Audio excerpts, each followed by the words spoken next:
It's time for Victory Road.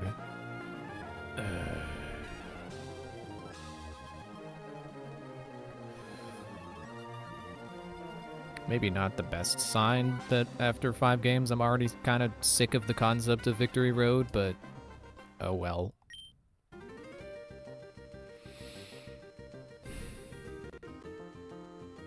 What do I have in the front?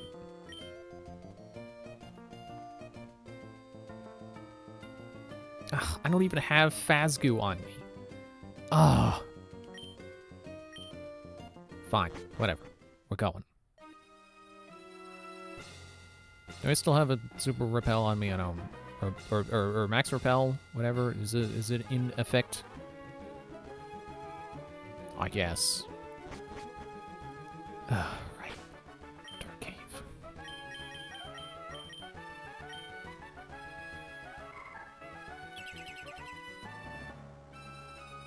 So I think...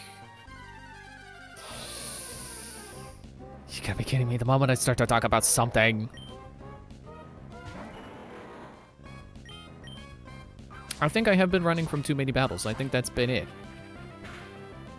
Because I think the pattern has been... that, hey... that I end up lower level than I was before, you know, in previous playthroughs. Yeah, take that. Hey, you like that? Critical hit. I don't need my seed, whatever it was called.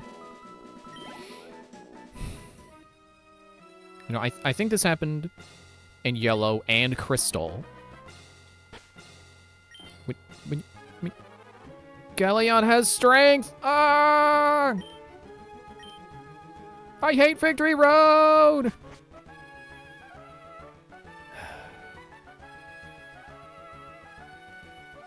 So I think the pattern has been like, oh, I know what I'm doing, so I'm not, you know, I'm just gonna run from this wild battle because it's not worth the experience anyway. That adds up over time. And I think that's been the problem.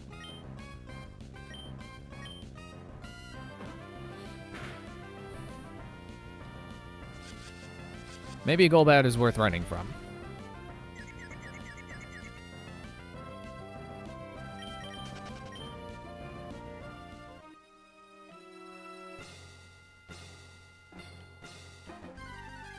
Oh, come on, I'm 2 steps from the door.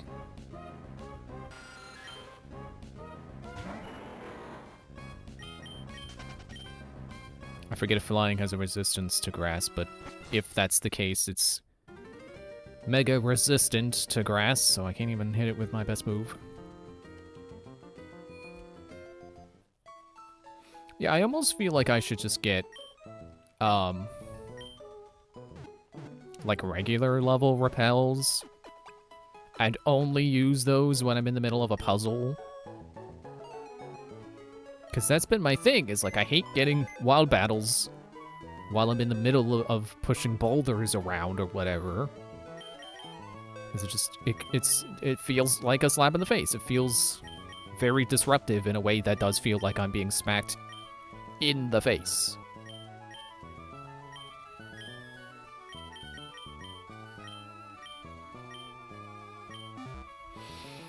So that's why I start using repels. But get out of the box!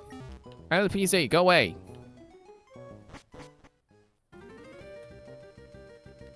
But yeah, I shouldn't do that. Because, I mean, well, I feel like I should do, I still want to do it for puzzles. But repels in general, I probably shouldn't.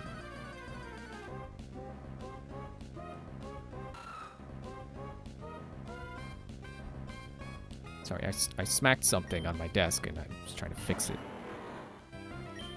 Where do you...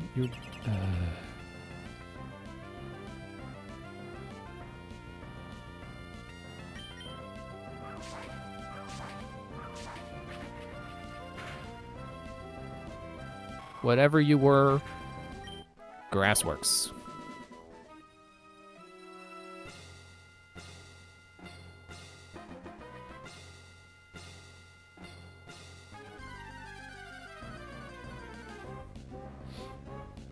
So I looked up what fans consider the worst victory roads. apparently this isn't one of them. Apparently they consider, like Sun and Moons and, like Scarlet and Violets and Gold and Silvers, apparently, some of the worst victory roads for kind of opposite reasons as me. They don't like, fans don't like them for being empty. I disagree on Gold and Silvers because, like, sure, the cave part has nothing to it, but the cave isn't the whole road. The cave is the end of the road.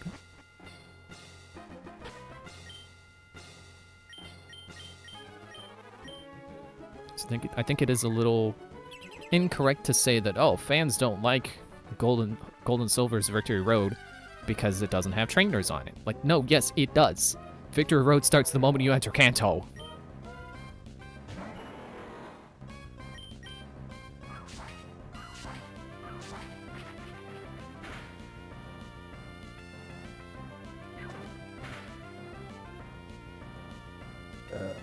Excuse me.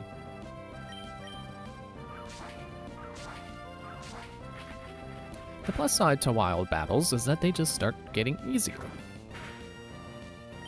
Because you just start getting stronger eventually.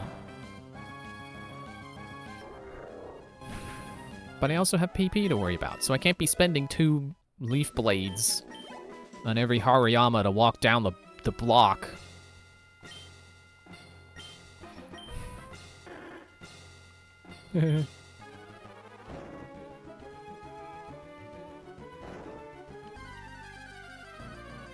Okay.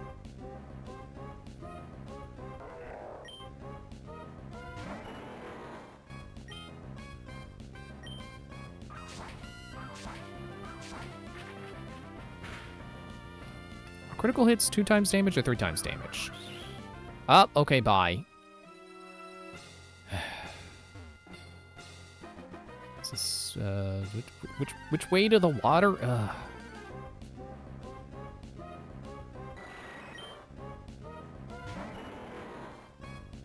So I think that, yeah, that's where I was going, and then I hit the waterfall. I was like, oh, I don't have it! I'm running.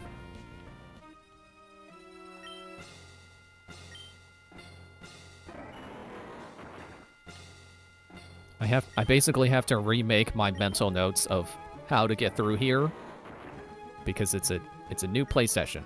So what? Oh, then move them.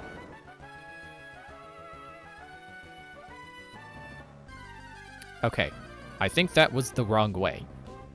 So now I can make a mental note. Don't do the Rock Smash Strength Boulders path because it's a dead end. It doesn't go anywhere. I think. I mean, maybe I'll just continue onward. Just to double check. But I think I want to go north from that guy.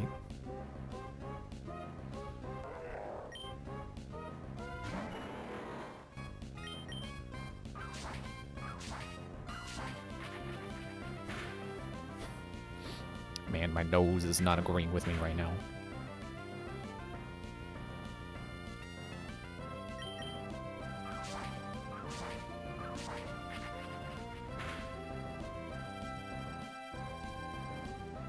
Yeah, you better fail.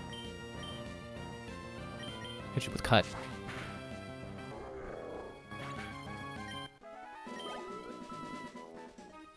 I suppose Hariyamas are worth it. That's not an insignificant amount of a level. Let's see, ladder go up. Ladder go dead end.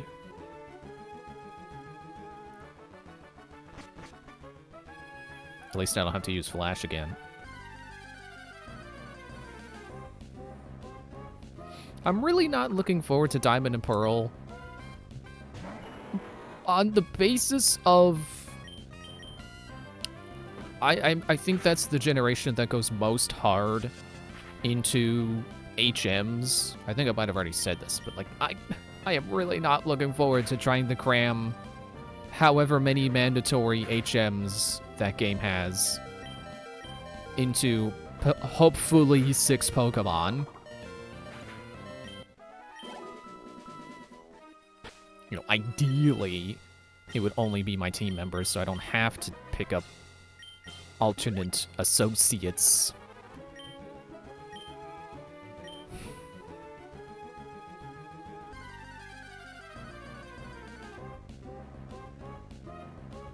Golbat, how about you goal away?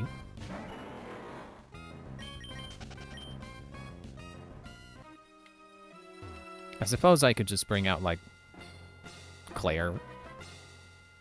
But that takes an extra turn. Oh, wait, you know, how about we go this way? So we don't have to use strength again. Also, I think that's... I can't go that way anyway because the Rock Smash rocks Medicham.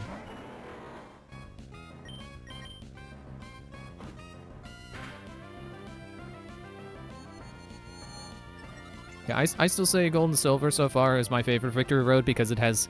You know, if you count the whole road and not just the cave as Victory Road, it has healing halfway through. And the trainers and Pokemon that you encounter on the way there are not unreasonable.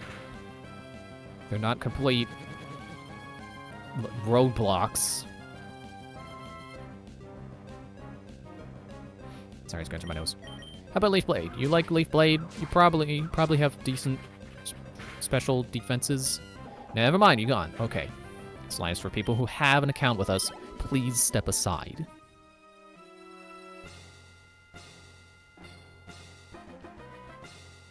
Yeah, I think this is the right way, because then we push these boulders. It's not just a boulder. It's a roadblock. Oh, wait, that's just for an item. Okay, I went the wrong way. Also, I like how Brendan has, like, exertion sweat when you push the boulder. You're not using your own strength to push the boulder. You're using a Pokemon strength. They don't just enchant you, right? I thought the idea is that they are strong enough to push the boulder for you. Speaking of strong enough, let's see how strong enough Cut is. Not at all.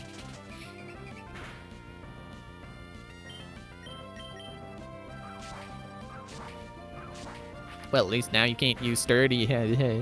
Never mind that you don't get sturdy, and also that's not how sturdy works in this generation.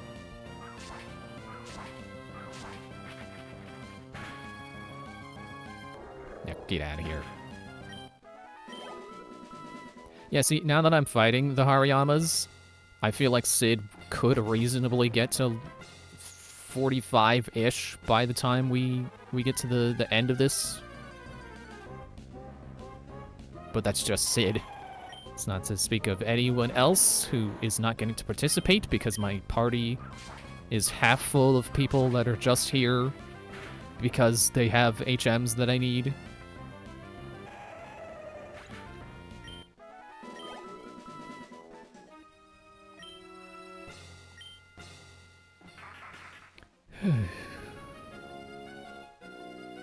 Yeah, I think I went up the stairs, because that's what it was like, no, I need waterfall! I hate you, waterfall. Why do I need 2 water-based HMs? Wait, sorry, excuse me, 3. Because now there's dive. I'm not walking into your line of sight. I'm clicking you from the side. I train together with my whole family, every one of us. I'm not losing to anyone. Are you from the family on the route? I think it might be from that family. You know, the one. It sure would be nice if, you know, I had Moondrop.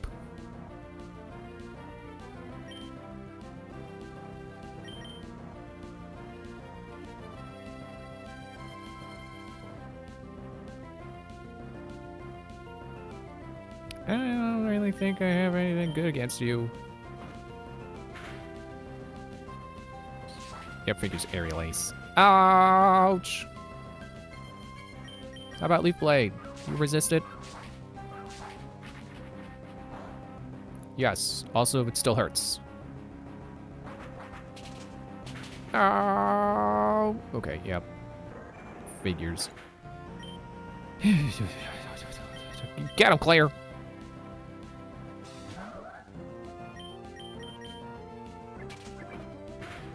Endeavor to what?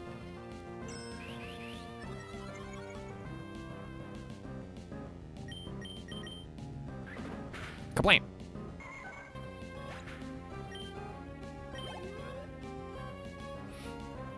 That was only slightly more experienced than Hariyama. Okay, so I'm kind of concerned that Claire is not going to go first with Bite. Excuse me. So, quick deck. Ooh! Ooh! It almost. I swear I make this reference every time we're on Victory Road, but couldn't help but remind myself of the monkey that spins on into camera and goes ooh, ooh, ooh. Monkeys are terrifying, but I love that monkey. Monkeys are great from afar, but I do not want to be in the same room as one.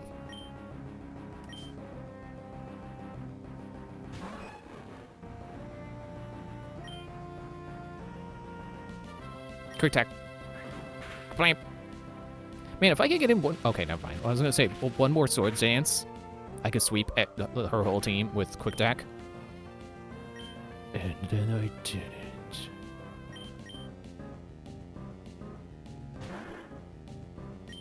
I think Galleon kind of is the better option for this anyway, because, hit me with Spark. It'll make me resistant. The Electro type. Is that typo, or is that just how it always says that? Okay, but now I'm paralyzed. But, now I can Facade. Oh, now I'm the Dark type. Yeah, no Spark. Okay. It's almost like they're programmed to alternate because of my ability. But also, Facade! Haha! Kablam! Shift Tree.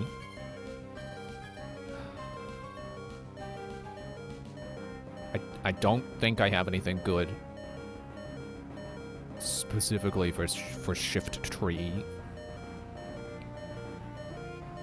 I feel like my party is just poorly balanced.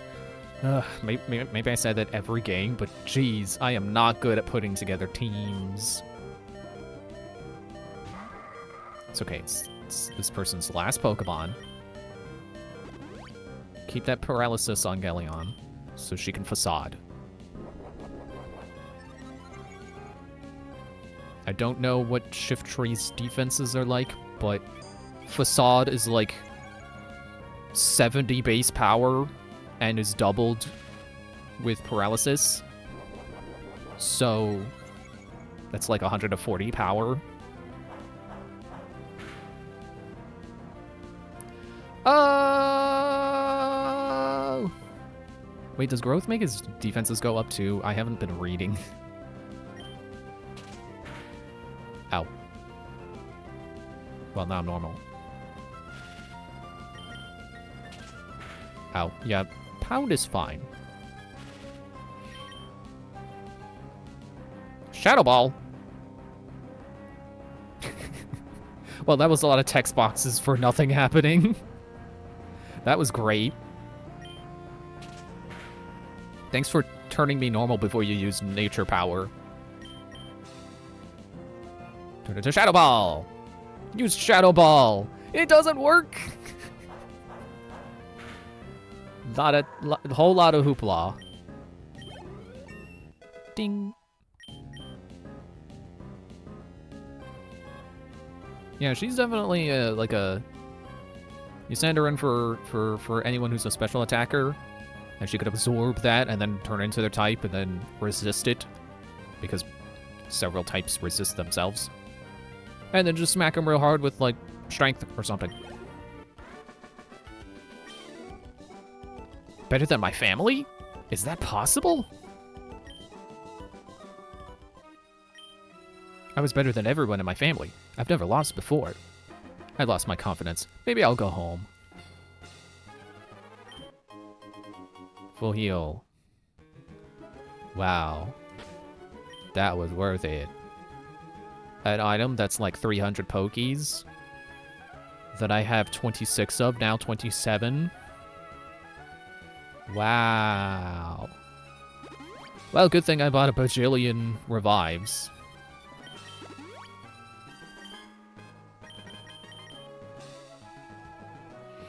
Forgot where the cursor was on. Where the cursor was. Who the cursor was on. Where the cursor was at. Okay, back to normal. Keeping that paralysis on Galeon for a facade.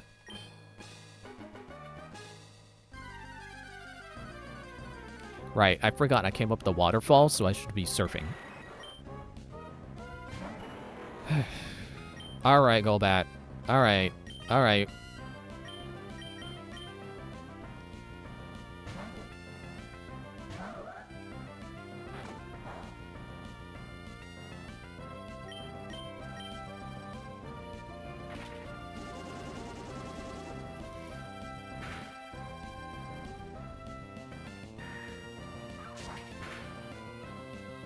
Ow.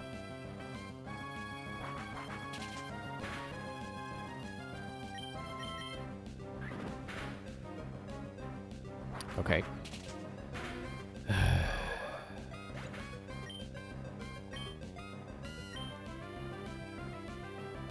I can't tell what level Galeon is. She'll get this.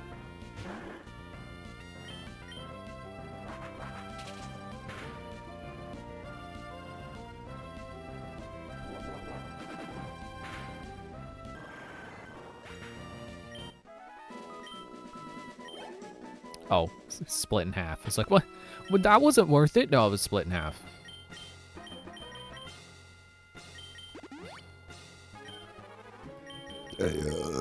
Excuse me.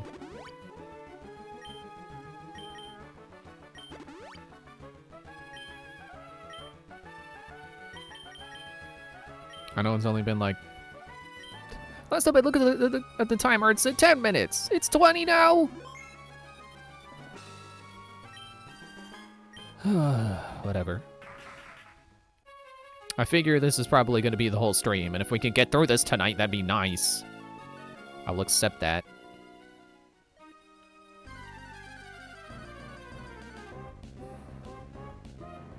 Oh, hello.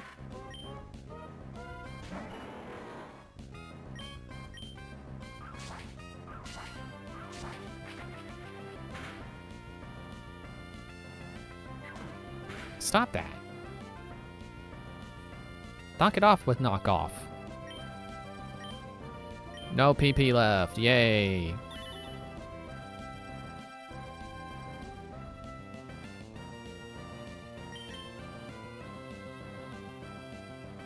What? Ghost? I thought you were dark.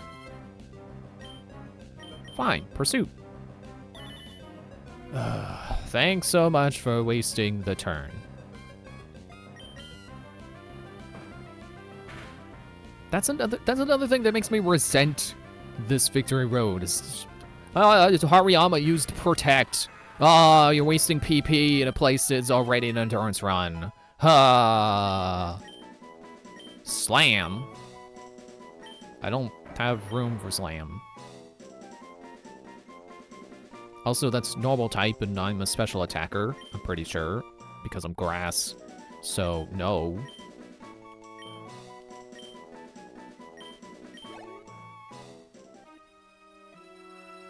It's probably just an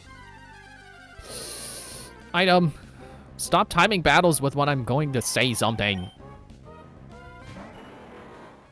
Okay, you're probably weak to Rock Smash, so I'll just hit you with Rock Smash.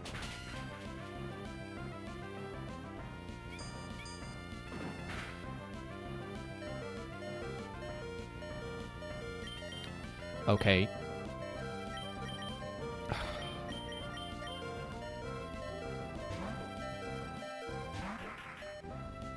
So I've been playing more games. Why do you gotta do stupid stuff when I'm gonna talk? Been playing more Tears of the Kingdom. I've beaten 2 dungeons now. Oh, you didn't die.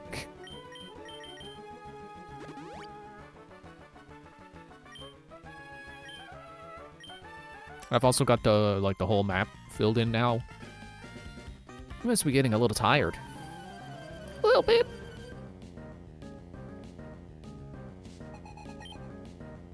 I had a thought the last time I was talking about Tears of the Kingdom, and I didn't really finish it. Oh.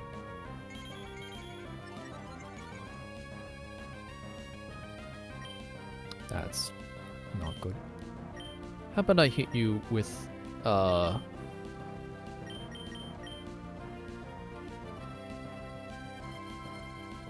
is it just steel, or is it, like, dark steel?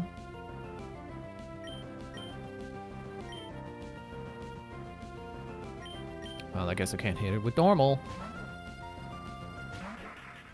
Yeah, last time I was talking about Tears of the Kingdom, I forgot I wanted to say that, like, with the Great Fairies, I don't think it's...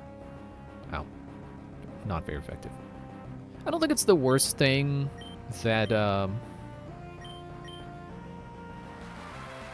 you know, that you have to do quests to unlock them. Because, like, the first two are easy enough. Yeah, well, good thing I used Surf. That would have been overkill anyway.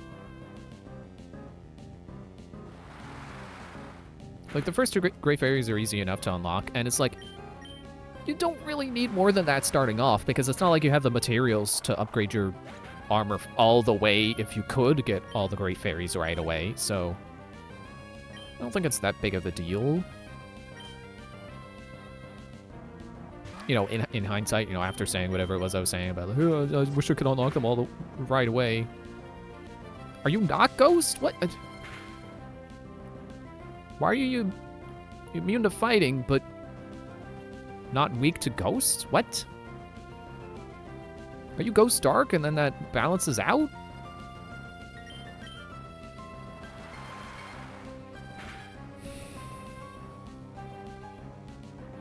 Is this gonna make Takuba faint?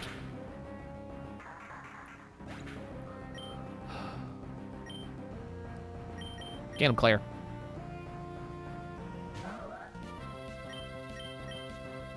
I think it seems like there is an order to which quests you do. So I think there is an unlock order to the fairies. No signs of tiring at all. That's what you think. Victor Road and the Pokemon League are long and grueling challenges. Beware fatigue. Don't I know it?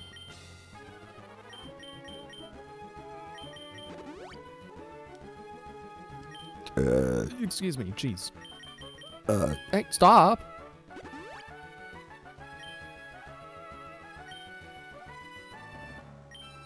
Yeah, it's I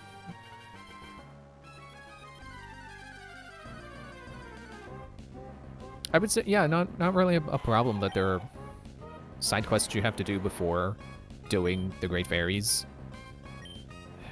Switch to Takuba and use Surf.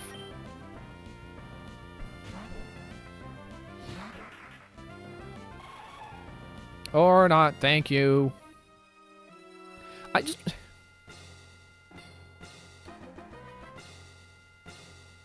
It's so stupid that wild Pokemon can do that. They could be like, ah, I'm a wild Pokemon, you gotta battle me! And then you're like, okay, well, let me switch to the guy who's good. And then they use, like, Roar, or Whirlwind, or whatever.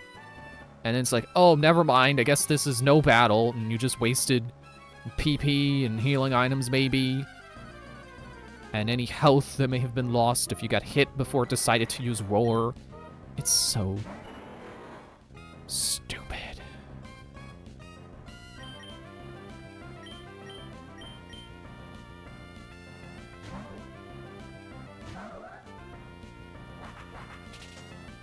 Yeah, I think a General Tears of the Kingdom is better for replaying than I originally was saying. Like, I do still think that Breath of the Wild's simplicity makes it easier to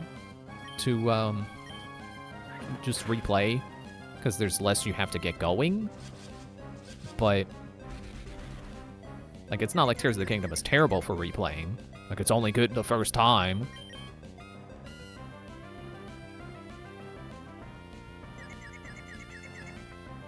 Good. Would have knocked yourself out with your swords dance.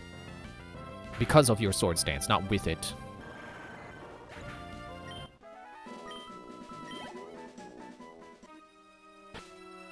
Golbat's not worth it. Golbat's not worth the suffering.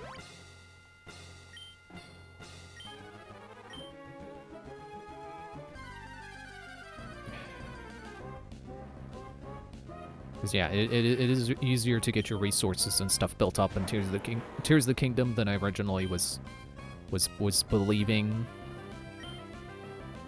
Have I done Pursuit on you yet?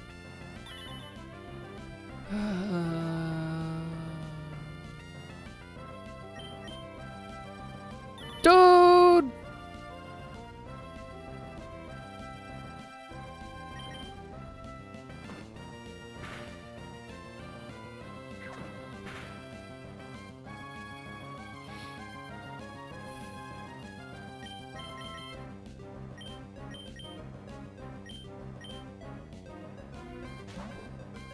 And I do still think, ultimately, you know, despite its problems, I think Tears of the Kingdom is a more fun game than Breath of the Wild. Like, more inherently fun. Not gonna say better game, but just more inherently fun to do things in. Especially because of those things I mentioned, where it's like, well, you know, they recognize that you've done all this stuff and you've probably already played Breath of the Wild, so you don't need climbing to be a challenge every time. You don't need the roads to, well, take a long time to get across. Like, just put a rocket on your shield, build a car, whatever. Just do the thing that makes it go faster.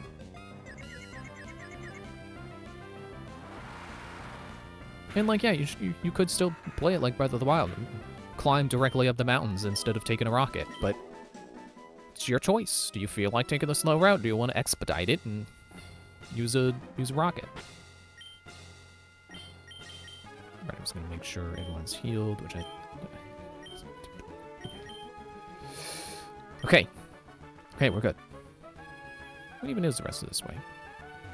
There's a ladder. Whoa, free camera. I was already up here. I think. Did I fight this guy down here? Not you, Sableye.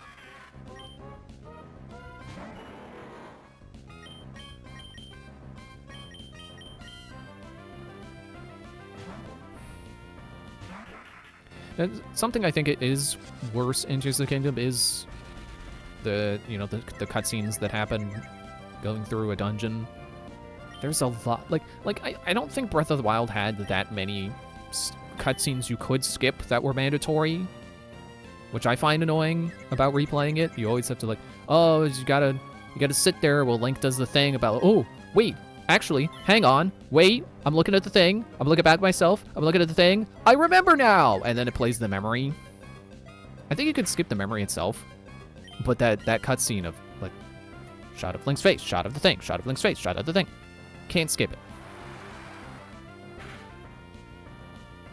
But I think Tears of the Kingdom does have more stuff that you can't skip, which is annoying. And some stuff that is, like, just, you can't skip it because it's not a cutscene, it's dialogue, so you have to mash B to get through it instead of pressing plus or X or whichever button they make you press to skip it.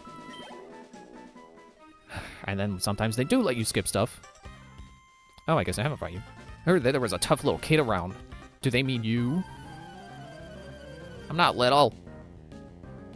I'll have you know, I'm at least 12, I think? I don't know. How old are Pokemon protagonists?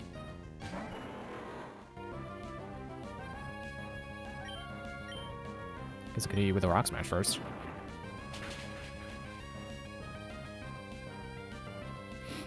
Made it the fight type.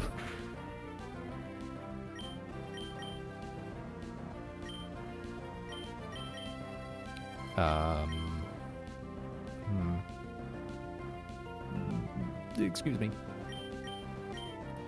Again, if I had my full team, this would be easy.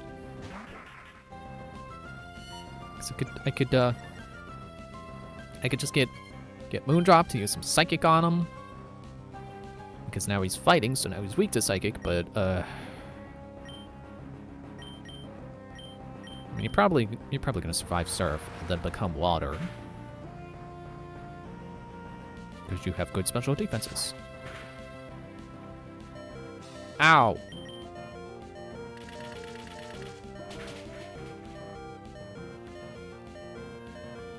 Oh, great.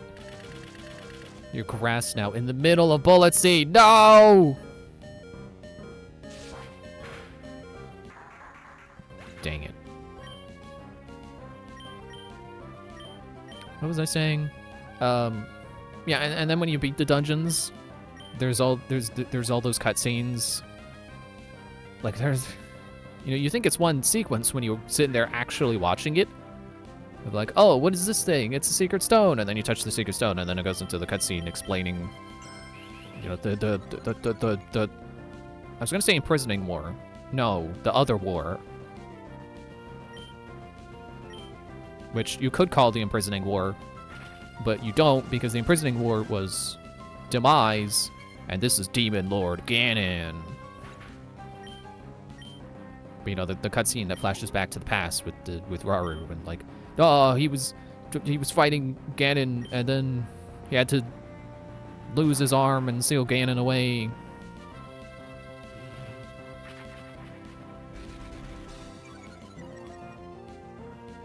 And like that, it's like several cutscenes.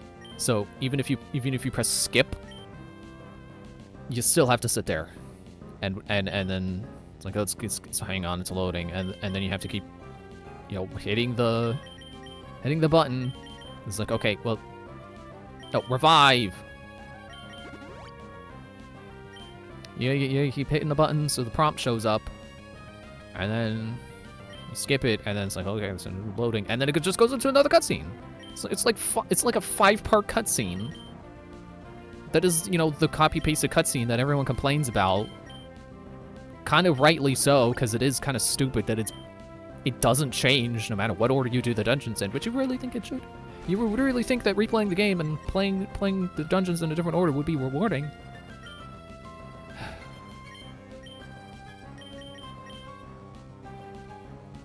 Like, I don't think it ruins the game as much as other people might say. I don't know if people say it ruins the game, but I know people say it hurts the story. And like, yeah, they're not wrong.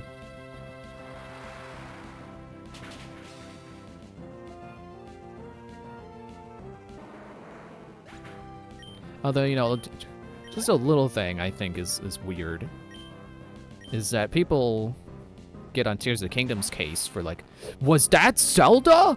But why is she acting so weird? When it's like obviously a clone or something. Sorry, spoilers. But then like, everybody freaking loves Great Ace Attorney. Is Chronicles part of that? Great Ace Attorney Chronicles? Ace Attorney 7, that isn't actually Ace Attorney 7 because it's not really Ace Attorney. It kind of is, but isn't. And that game has a lot of the same thing, where the characters is just like, but what does it mean? And like, you figured it out like 20 minutes ago, and they're still like, I don't get it. But that's just a me thing. Like, everyone else likes Great Ace Attorney. Maybe I'm just not looking at it right or something. I don't have enough appreciation for Sherlock Holmes, or I don't know. Do you still have your sword dance on you, or was that a different battle?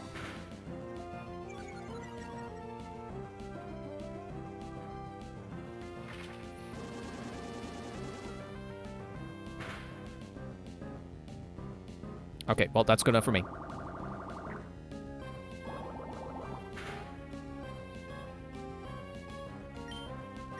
Quick tech.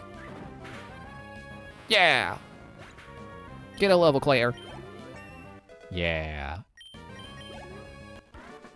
Cool trainer Owen. The little shrimp is tough. The rumors I heard, that tough little kid is from Petalburg.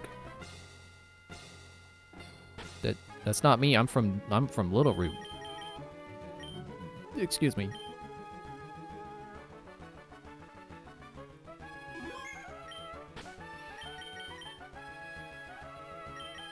Okay, so I need a revive for Takuba. And then I'll give Claire Hyper Potion. You know what? Sid gets super. Takuba can also have a Hyper Potion, because that would top him off. 61.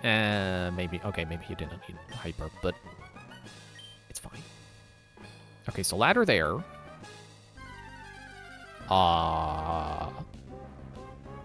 We'll have to find out what's the other way in a second.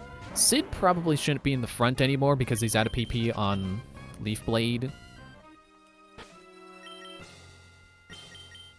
Maybe I should, let's do Takuba because he's got Surf.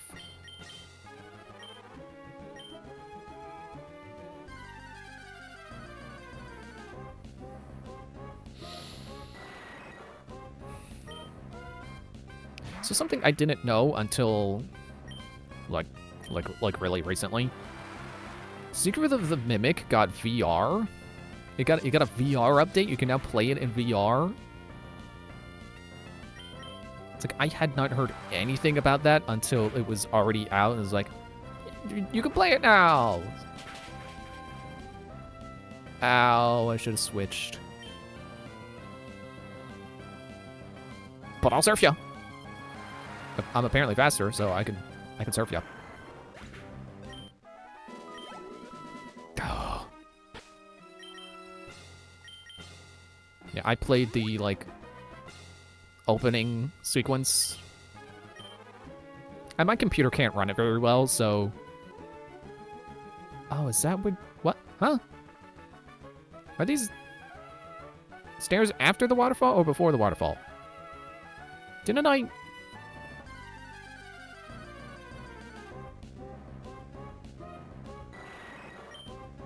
Did I not need waterfall in here? I don't know if I can call that. It was stupid to do it before. I'm not doing it again. Then I went up this ladder and then was like, dead end! I need surf! Or waterfall. So I didn't need waterfall? Stare at this Golbat while I look this up. I'm hoping I can find the answer on the wiki.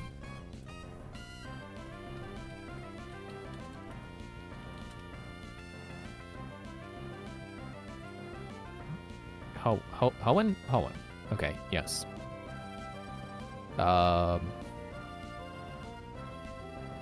Strength, Rock Smash, and Surf to make it through the cave. Flash and Waterfall, while not required, make traversing the cave easier.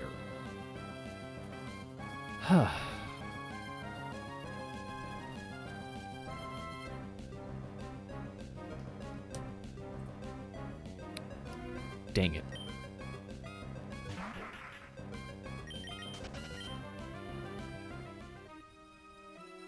Yeah, my computer can't run Secret of the Mimic in VR very well. So, I only played the first sequence. And actually, once I finished it, the game just, it went to black, which I thought was a loading screen, and then it just never faded back in.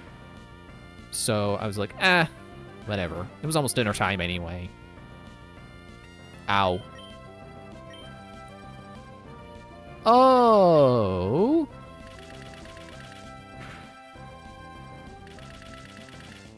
But I will always say that it's really cool playing a Five Nights at Freddy's game in VR. It just getting that sense of scale and immersion from VR really adds to the experience. It's really cool. Oh, I kept going and crashed and I died!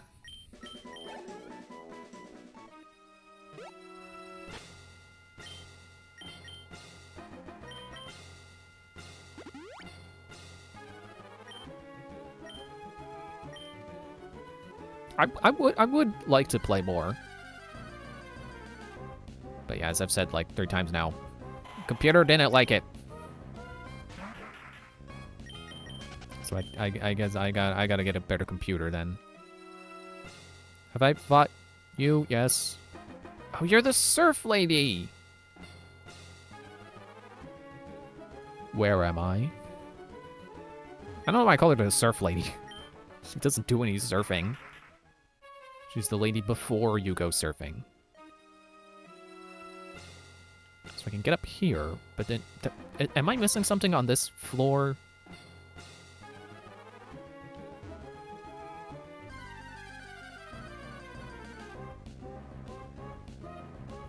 Let me go back to the wiki. Let me look at the map. If it has a map. It helps to have a map.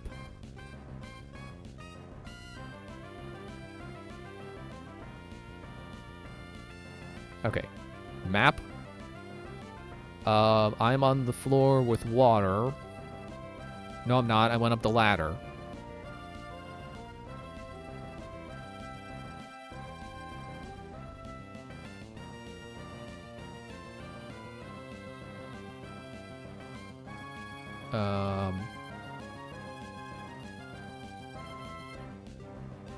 I'm gonna work backwards from the exit. Okay, so there's a straight path, which I'm pretty sure ends with a rival battle. So really gotta be prepared for there. I should just leave. I should just leave again, heal, change my party, because I apparently don't need waterfall.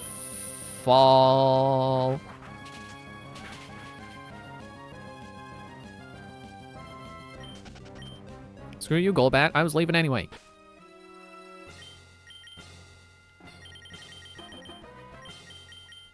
Good thing I bought five of these things.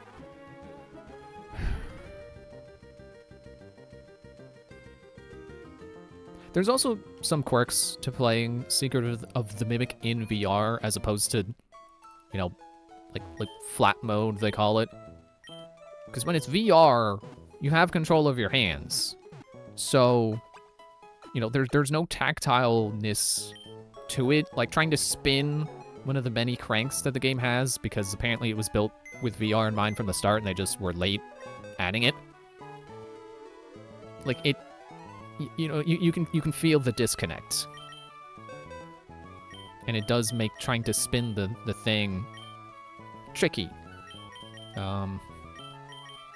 Honestly, I'm gonna go with Moondrop because they're higher level. Why am I so out of breath? Jeez, stop being out of breath. I guess I don't really need eyes either, but I don't think I have a good enough mental map of the layout right now to do that. So let's just leave. Yeah, like, and another thing is like the data diver suits.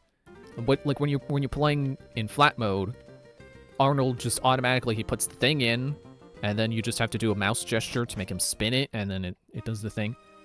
And then when the door opens, he automatically pulls the wrench back, and then you can go through the door. It's a little awkward in VR,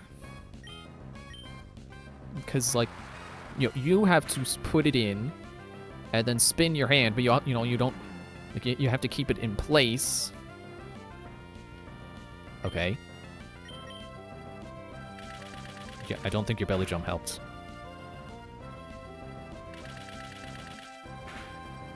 And then, like, you kind of have to...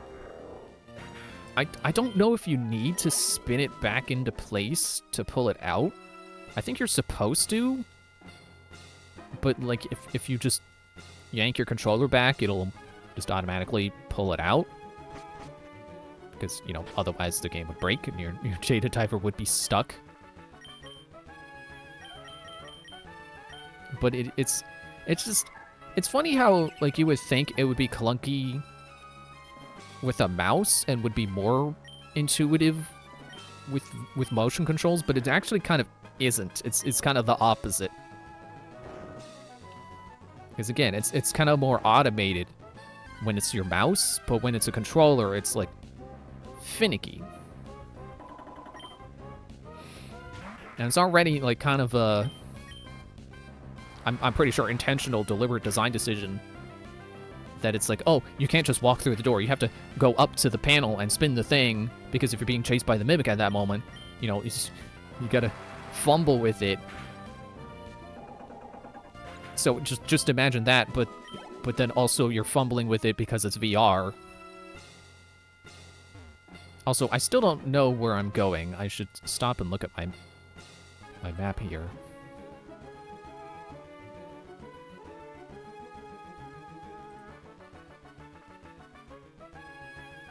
Okay, so I am here. You can't see me pointing at the map, but I am here. I can go up the bridge, and then that takes me over there, and then down, and there's another ladder, which brings me back to water. I'm on the wrong side of water. How do I get there, though? Excuse me. It's a little tricky looking at this and trying to see which way the one-way jumps go.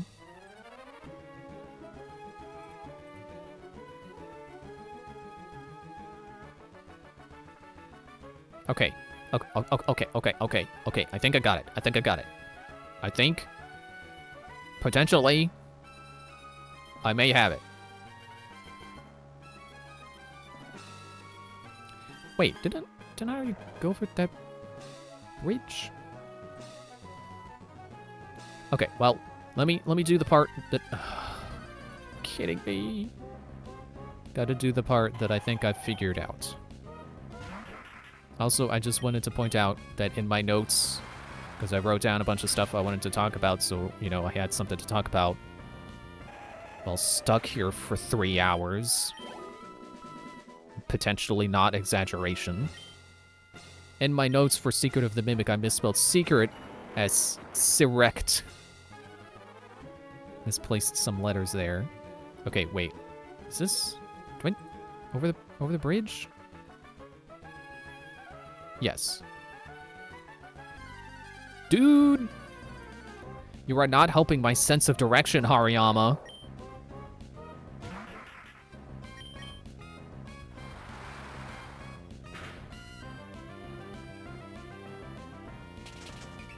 Okay.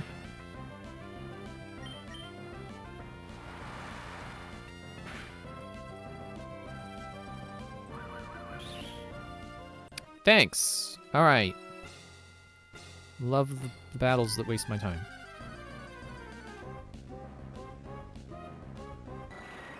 Speaking of a waste of time. I'm kidding. I don't really think Golbat's a waste of time, but he's not worth it. Not when I have Takuba in the front, who is weak to flying. I was going to say fighting. That's not correct. But speaking of fighting...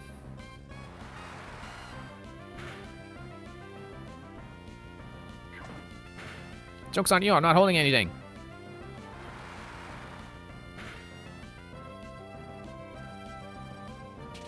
Good. Do that instead of whirlwind or whatever it is you keep doing that makes the battle end.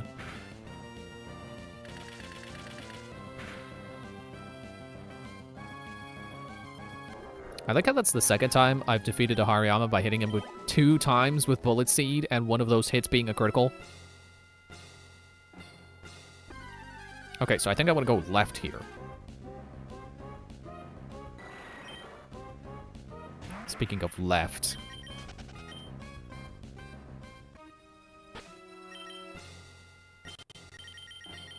You get it, because I left the gold map behind. No, not eyes.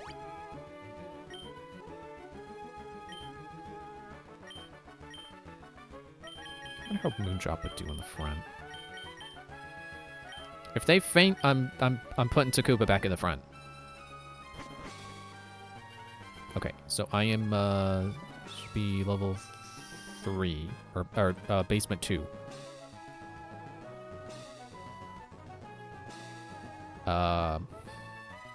Wait a second. Huh?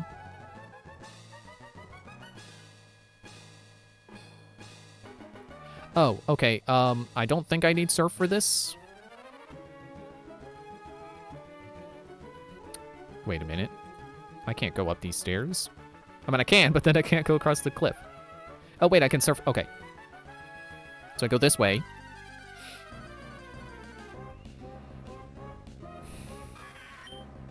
So one of those action figures I was waiting on showed up.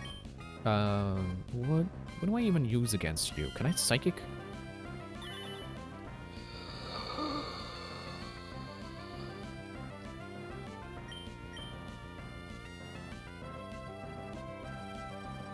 They must be Ghost Dark.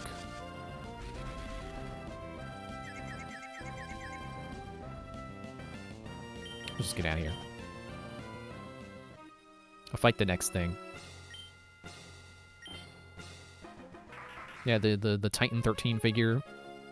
One of the two, showed up yesterday, apparently. I did not hear anyone go out to get the mail, but it apparently showed up last night and was left on the porch in the middle of the rain. But it's fine, because it's just a bunch of plastic. So, nothing was damaged. And it was, sorry, I got thrown off because, like, wait, why no damage? Right, protect. Forgot Moondrop had a Heartstone.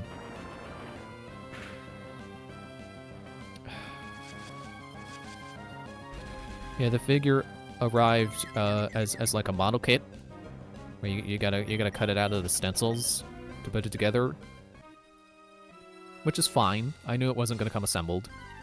But am I going the wrong way? No, wait, yes, I think I meant to go this way.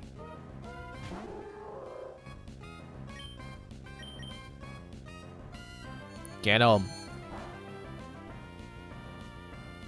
I was gonna say, what do you mean not very effective? Yeah, probably part steel. Okay, back to Koopa being in the front.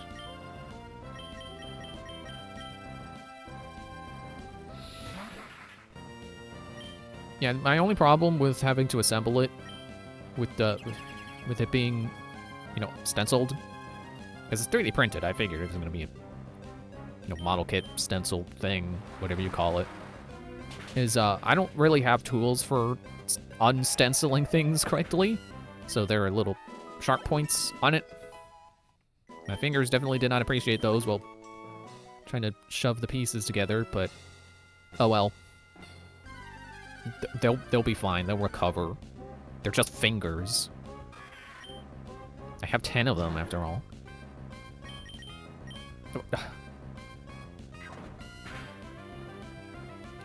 The dark type.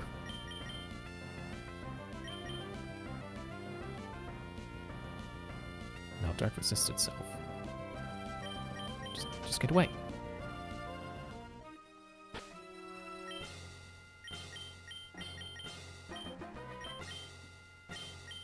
Surf, switch, summary. Which S word do I want?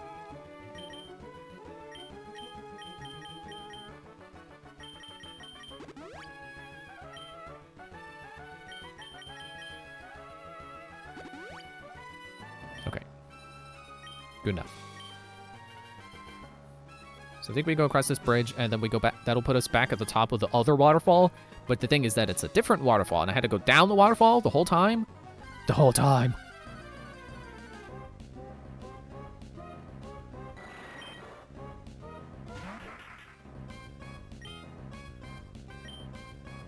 But yeah, after putting one of these together, now it's like, yeah, I don't mind that the other one says it comes pre-assembled.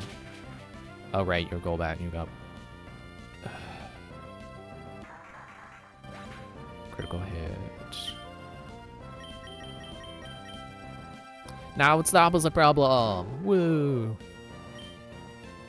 It's my fault for not thinking about what Pokemon are doing what.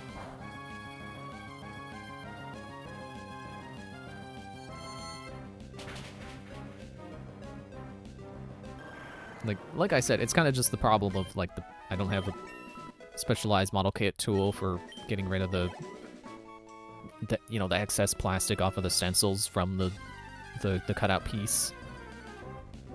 I didn't revive Takuba. You weak to feint attack? Well, I'm weak to high jump kick. Can you not one-shot me, please? Clara's also weak to it, but... Bite? Bite.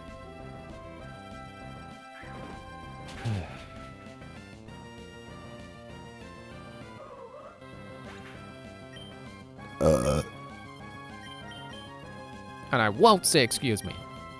Burp in your face, Metacham.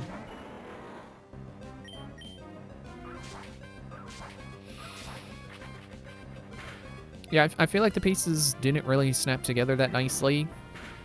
Some of them are kind of in place, and it's like, I can't tell if they're fully snapped in place or not. Because, you know, with certain assembly kits, you get that nice snap that when you snap the joints together. And this didn't always do that. So that's a little just you know, lacking that feedback of, yes, this piece is in place. It's not really great. I'll just hyper potion. Spell potions. Can I even afford more? That's the part I hate. I hate running out of money and running out of potions. And these roads being long enough that you want to be a walking Pokemon Center, but then you can't afford it because you're broke, because you already spent all your money on potions that you used up already.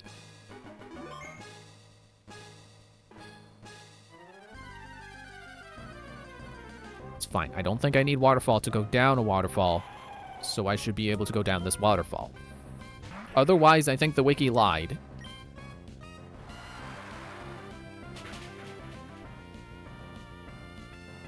Get out of here.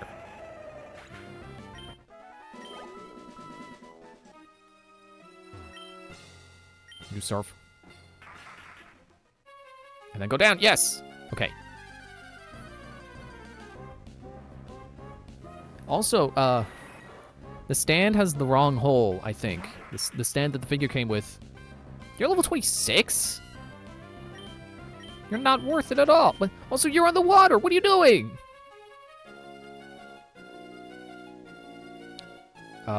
This ladder, I think.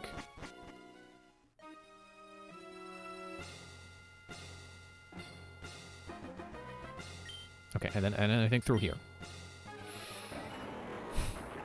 Yeah, so the stand has an oval hole. The base has an oval hole. The stick, I guess you call it, it's kind of a square. It doesn't really fit into the oval. I'm running out of surf. Again. Why do you have high jump kick too? You're meditating.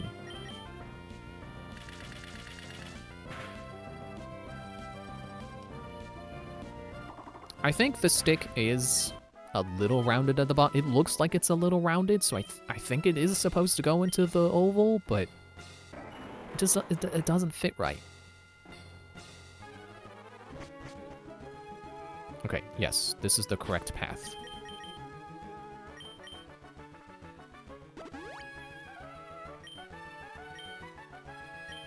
At this point, I should just put on a rappel. I should put on a rappel and go, because I would like to have my health for the battle that I'm pretty sure is up ahead. Excuse me.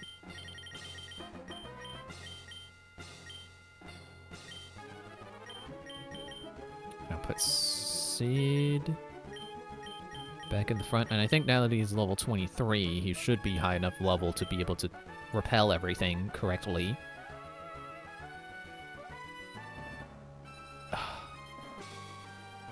You're not the battle I was afraid of. I've made it this far a couple times, but the last stretch is so long. Aren't we almost there?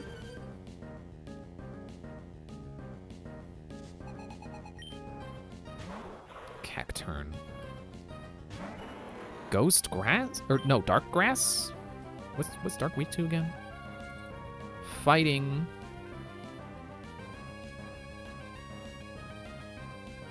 And bug. Too bad I don't have that, the bug move anymore. Yes. I have your number correctly.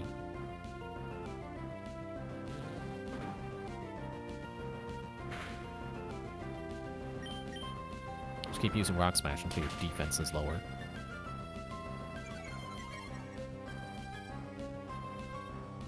Sorry, did I say until? I meant because your defense is lower.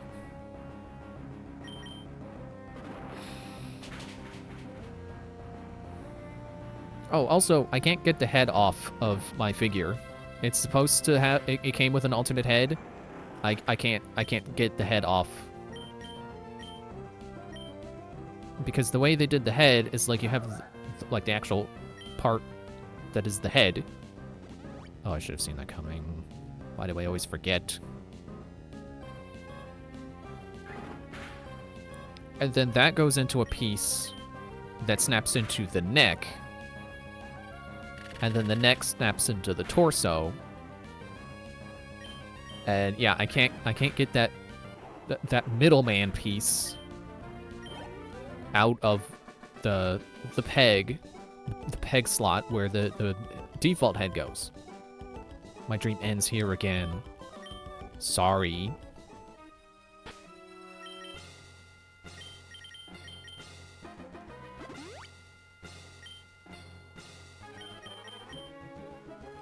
Which is a little disappointing because the alternate head it came with is a neat little chrome skull. So just, you know, it would be neat to be able to switch that around whenever I want it, but it's stuck. So, dang. See, look at that. Look at how mean that is. I guess once you figure out the way, it's not really a long victory road, but it is confusing. It has frustrating trainers. It has frustrating wild Pokemon that are high level. I still don't like this victory road. Hi, Brendan. I'll be surprised to see me here. No, not really. I remembered this dick move. I made it all the way here, and it's all thanks to you. Brendan, losing to you that time made me stronger. But I'm not going to lose anymore.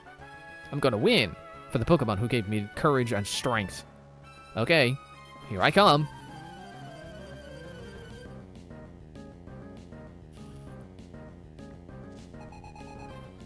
Yeah, I may sound disappointed in my figure, but I think I got my money's worth.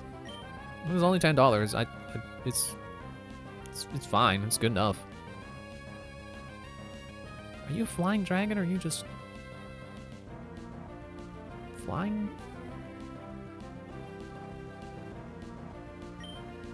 Well, Sid is the wrong Pokemon entirely. Let's see if I can survive a shift.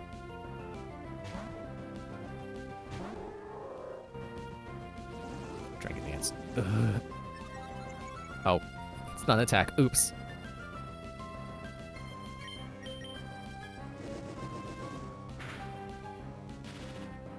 Okay.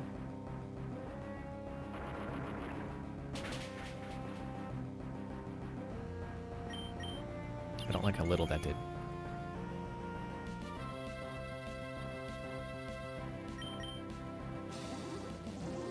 I don't like that you're doing that.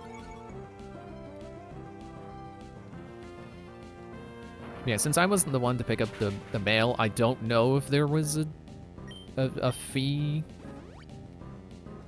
Yeah, go ahead. Use a super potion on your first Pokemon. I don't care. It's like I didn't pay any importing fees online. And once the tracking said that it was out for delivery, it stopped saying that there will be a fee. So I just have to assume that at some point they decided actually no, there is no fee.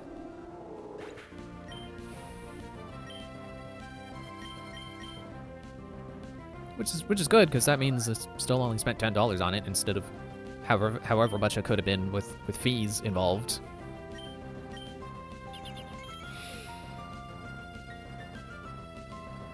So yeah, like getting one of these for $10 is like, yeah, it's fine.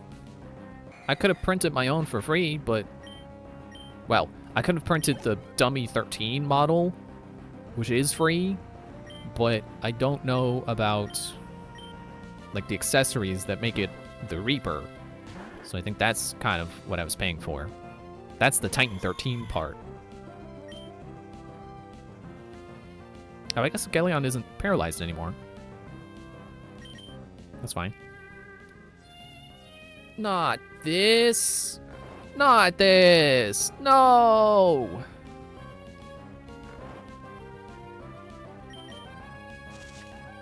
Assisting who?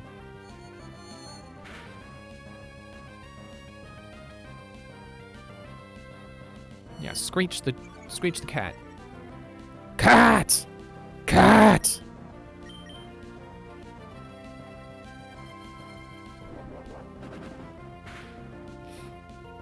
I do like that he has a Delcatty though.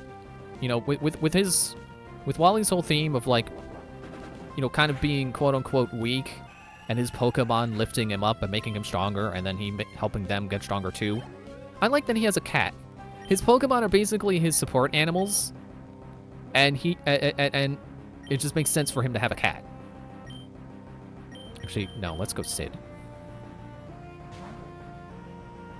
I like that. I like that one of his comfort Pokemon is a cat. I also like that one of them is a Magneton. Just imagining him having a bad day and he's in bed cuddling a big ball of metal. It's kind of funny.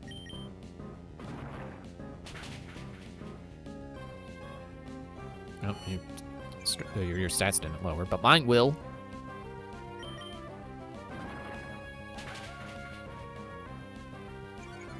Guess I could have kept Galleon out. She could have been screeching too. Excuse me. Excuse me.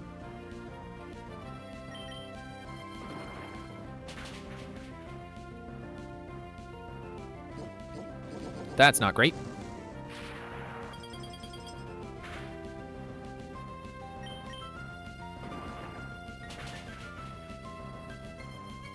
Rock Smash may not be great, but I took him out eventually. I was about to use Roselia. Ooh. I still remember that Roselia we fought at the beginning of Victory Road that Hope had.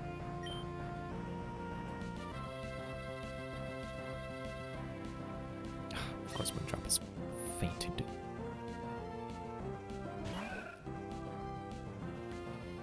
Well, Roselia's part grass anyway, so she's likely to have a grass move and be able to knock Moondrop out anyway.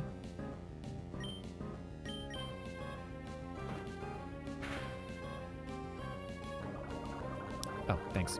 Oh, thank you. Thanks, thank you. Thank you, thanks. Thank you. Thanks.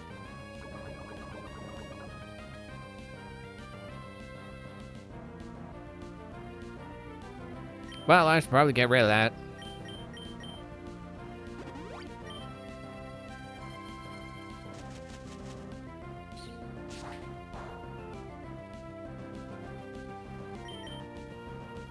To keep rock smashing. Wait, no, poison resists fighting, doesn't it?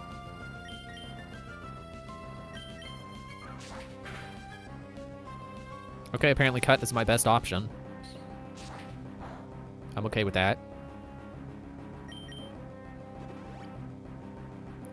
I suppose I'm okay with that too. Roselia is not exactly a wall.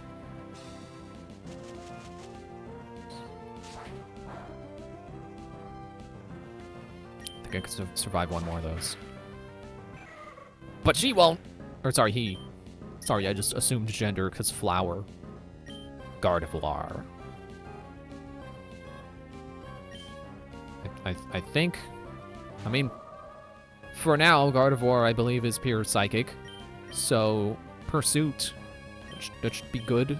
Good enough.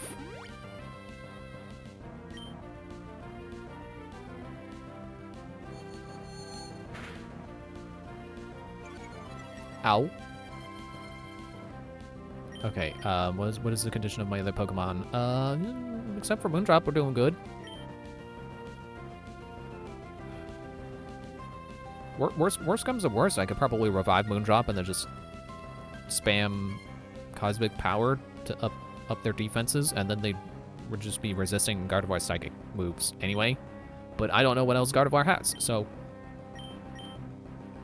Let's just do what I know is super effective.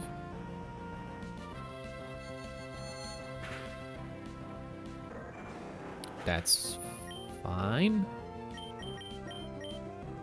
Takuba. Astonish.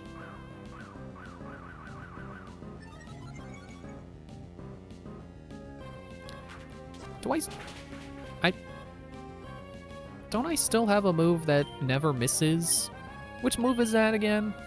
Is Astonish? Oop. No, it's not. Okay. Who has that then?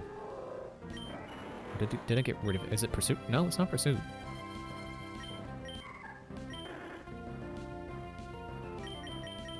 Feint Attack. Galleon would be a great alternate option. I'll let Takuba keep doing his thing though.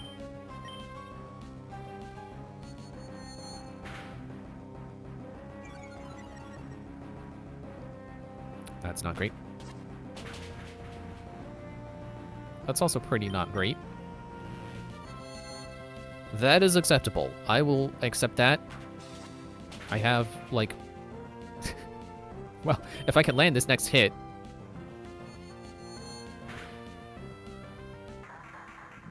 that is not good.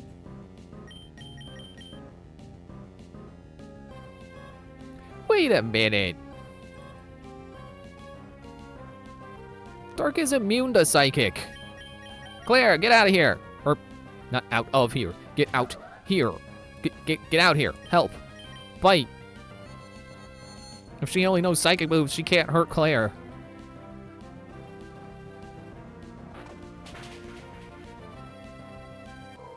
I think Gardevoir is also kind of cool as a comfort Pokemon for Wally. I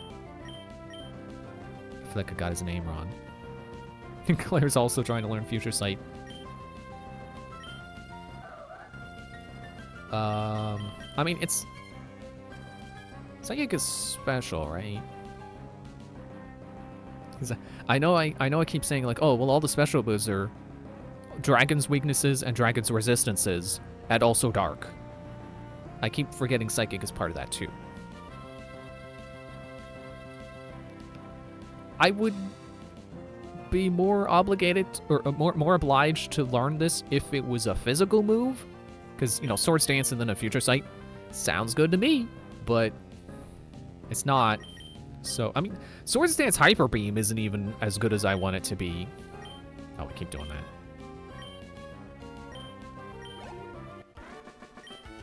Yeah, Wally. Wow, Brendan, you are strong after all. Yeah, I like Gardevoir as a comfort Pokemon for him. It's like, Gardevoir does kind of seem like it would be a kind of motherly Pokemon. Also, I think Psychic Pokemon typically have a thing about being sensitive to emotions. So I imagine growing close to a Psychic Pokemon, it would probably be, you know, pretty good at comforting you, pretty good at rating your emotions and knowing when you need comforting. I couldn't beat you today, Brendan, but one of these days, I'll catch up to you. Sorry, buddy, but that day doesn't come. We did it! We're out! And it didn't take 4 hours, or 3, whatever I said before, 3 hours. It only took an hour and a half.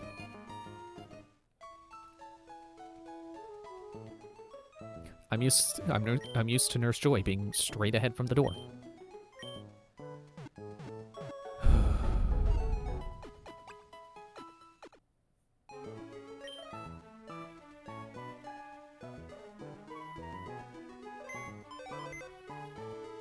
Okay, I can get my full team together.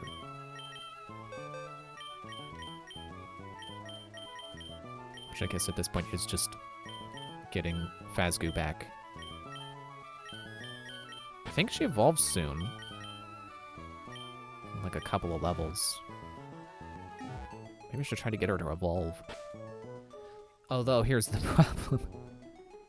I think a lot of the Pokemon that we're going to be fighting in there, if we go back to the cave, I think a lot of the Pokemon will be fighting are not Pokemon you want to be fighting with a poison Pokemon.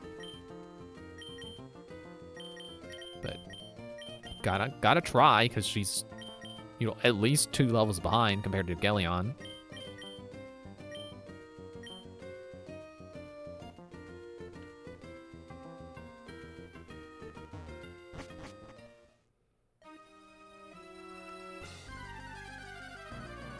I should also look at how much money I have and buy a bunch of... See? See, look, that's not good for Phasgoo.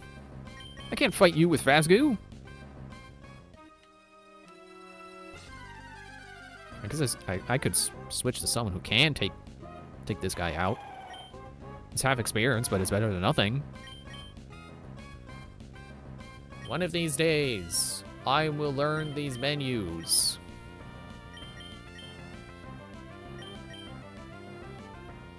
Yeah, Takuba can get some experience too. Honestly, I'm not feeling Ludicolo. I'm not feeling the hype.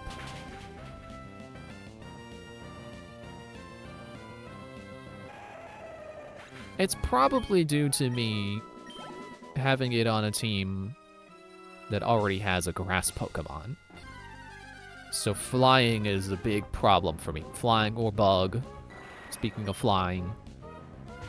I'll fight you with Phasgoo.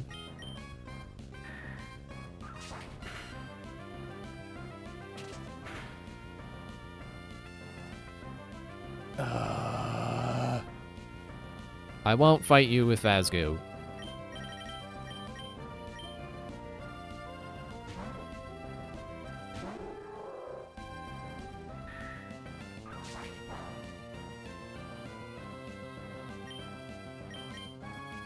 I appreciate that.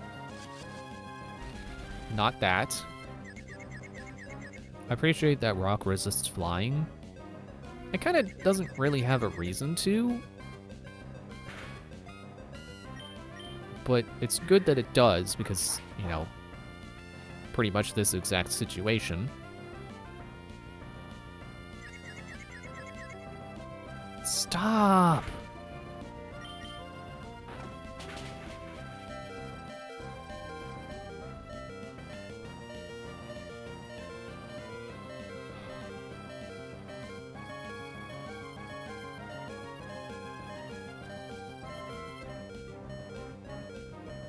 Why are you like this?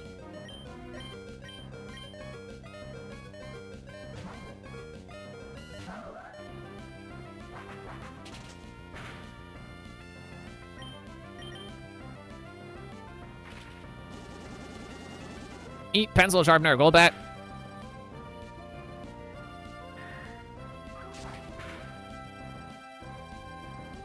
Are you kidding me?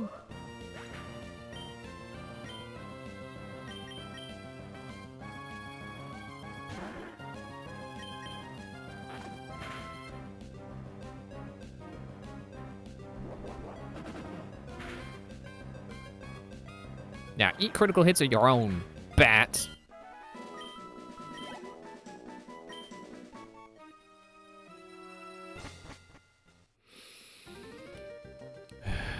Healing is right over here along this squiggly path. Heck of a lot farther away than it was in Gold and Crystal. And also I have to walk all the way, inside because I can't run inside.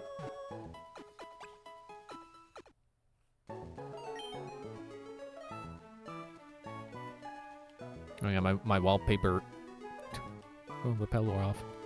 My wallpaper shuffled and it reminded me I was looking at Titan 13's website because I was considering buying one of the Five Nights at Freddy's ones, and apparently they're sold out right now, so I couldn't get one even if I wanted one, and I do. We'll do one more battle and then it's break time.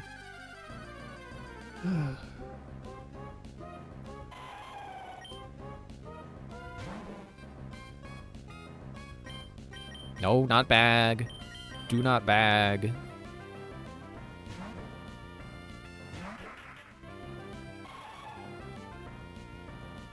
That doesn't count.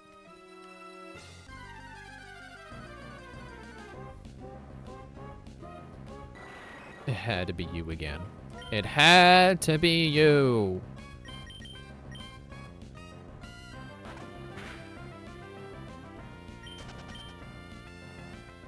Not fight you, Golbat. You're a pain in the butt.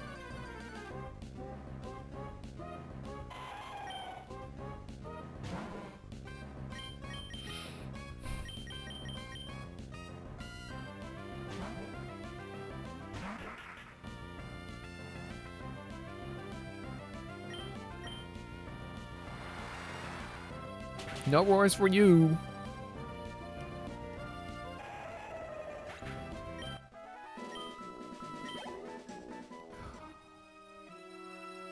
I kind of want to go until Fazgoo levels up.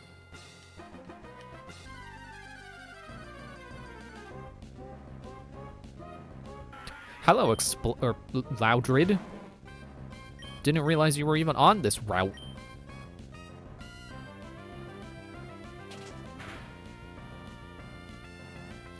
Well, if that's a critical hit. Ugh.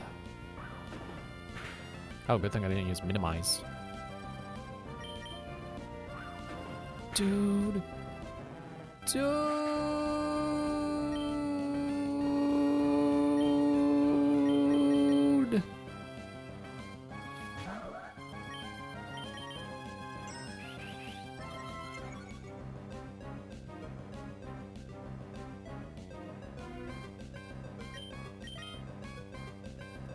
Get stuffed.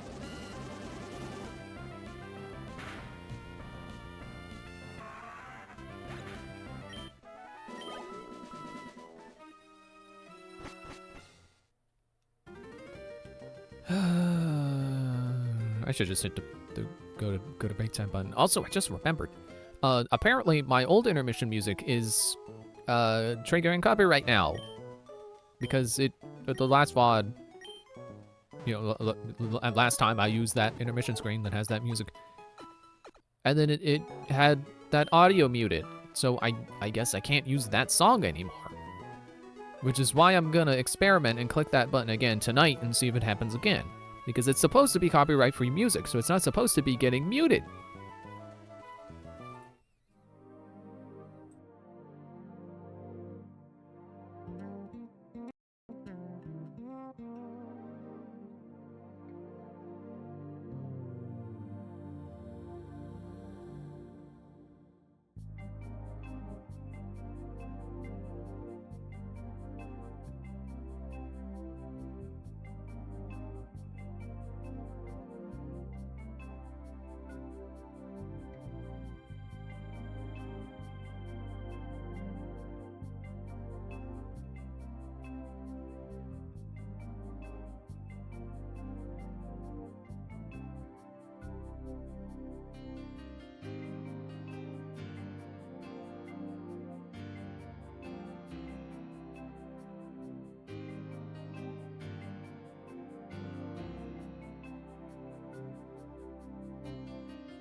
Okay. I have done some things, which may have ended up making the break longer than I meant for it to be, but oh well. I bought my super potions. About as much as I could afford, plus I also bought one more revive. Maybe I ought to resort my bag so I don't use the wrong thing, the wrong situation. Okay. Yeah, I feel more comfortable like that. Super potions, hyper potions, revives, full heals. And then I got out my max potions and full restores and all this stuff. Some of it was already in my bag, which, that's whatever. And then I got this stuff out so that, I could use that later. I'm thinking, forget wild Pokemon. Let's just go. I already saved, but I'm doing it again.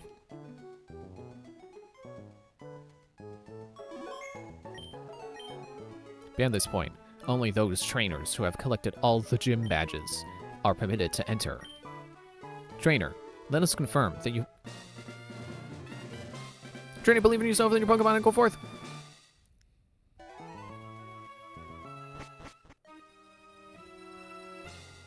Like, I've already spent all my map.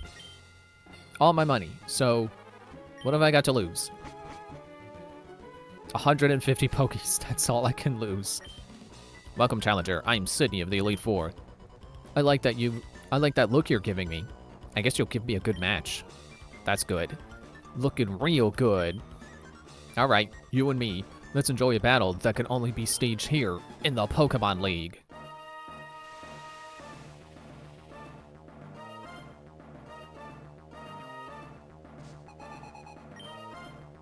Mighty enough, so you must be dark.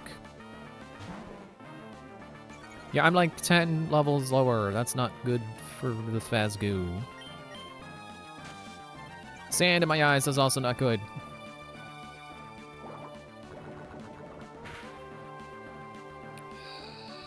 Yeah, we're not ready. Phasgoo's not ready. She should at least evolve first. Ow, ow. Not my special defense.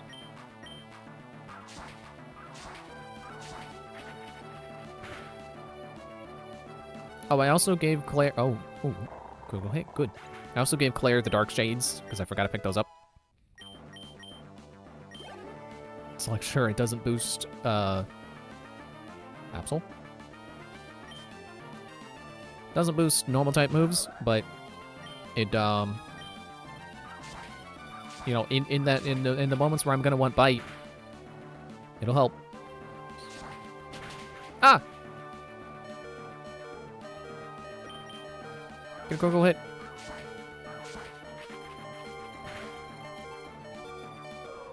Or don't, but still win anyway.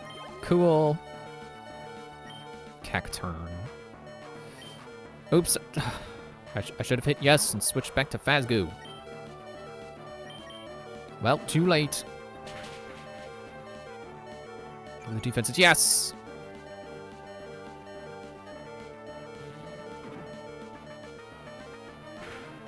Ah, feint attack made me faint.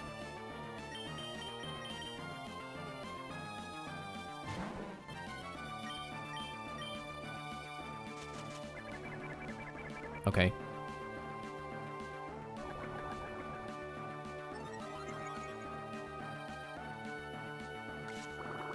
Ah! The seed. I mean, at this rate, Sid's one... Ow. Sid's one hit is going to be immediately healed away.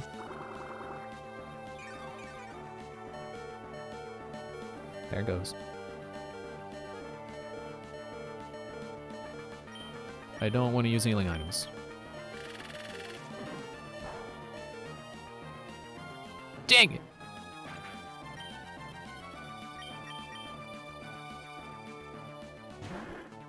Maybe I should teach someone flamethrower.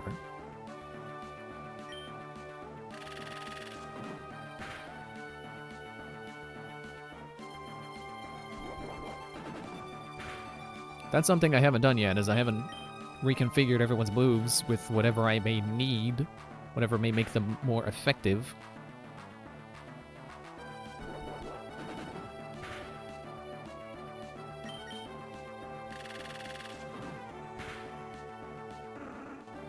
Come on. I can't exactly train off of you if I can't beat your Pokemon!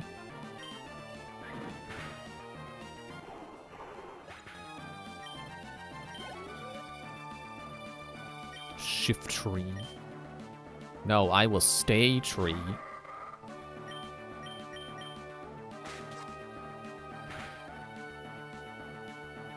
Thanks.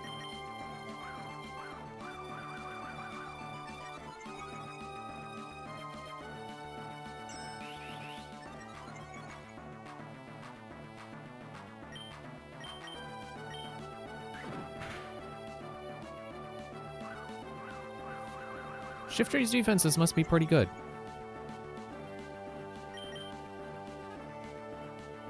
Good. Galeon fainted, right? She was the one with the move that never misses.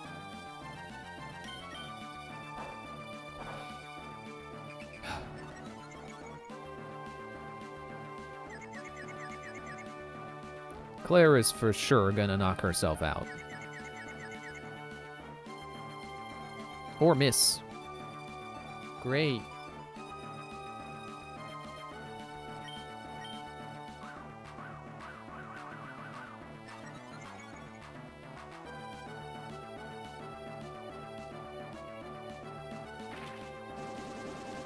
Eat pencil sharpener!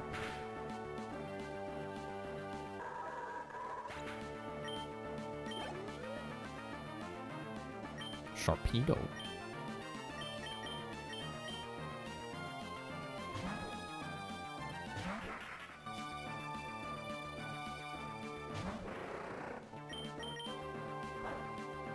Oh, great, you got Swagger too.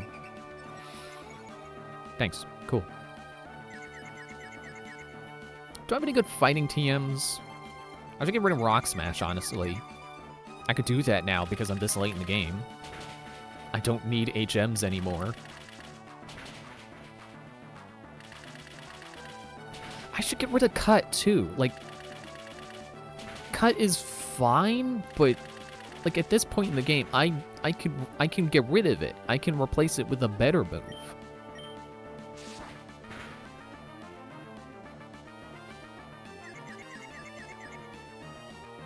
Ow.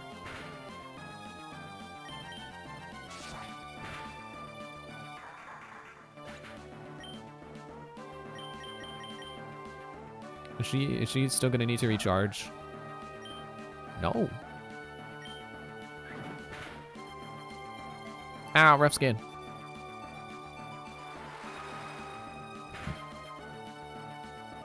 Claire can't swim.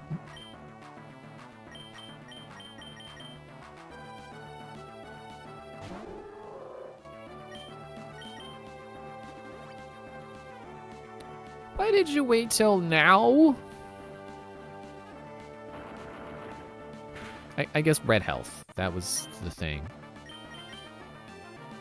Oh, you're immune to Psychic because Dark. Yeah, I need a good fighting move. Flamethrower probably would be good too. Man, I didn't even get any money from that. I lost money on that. Was that his last Pokemon? I could have gotten fight money from that. I could have bought some potions. But, thankfully, this is Generation 3, where they fixed the issue with flying from, well, that was really a gold and silver thing. Fixed the issue of trying to fly away from the Pokemon League.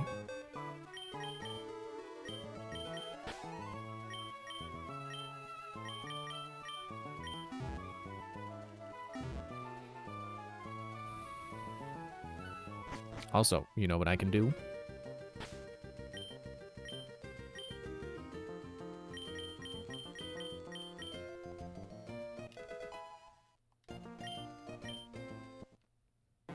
What? Frasgu's evolving?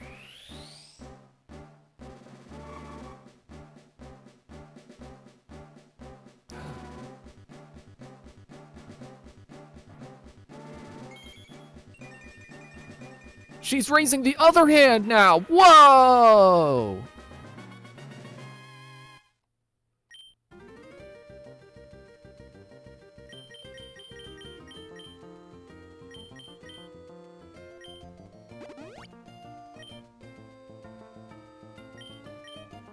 I think I should probably give these to Claire. Like, let's be real.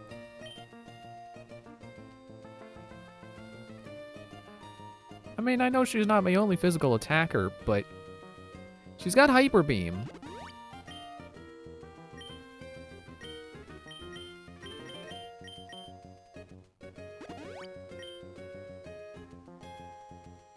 HP up and special defense. Well, Galleon's already got good special defense. Let's just make it even better. And HP... I don't know how much of a boost this is. Let's give it... let's give it to Takuba because his HP is fine. Phasgo's is better and is just gonna stay better, which makes me think, oh, just make the high HP even higher. But Takuba is also... Takuba needs the bulk more, I think.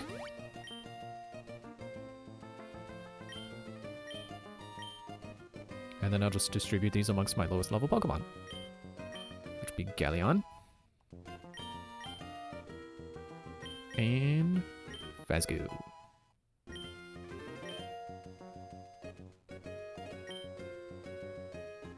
Okay, so let's get rid of those HMs on Sid.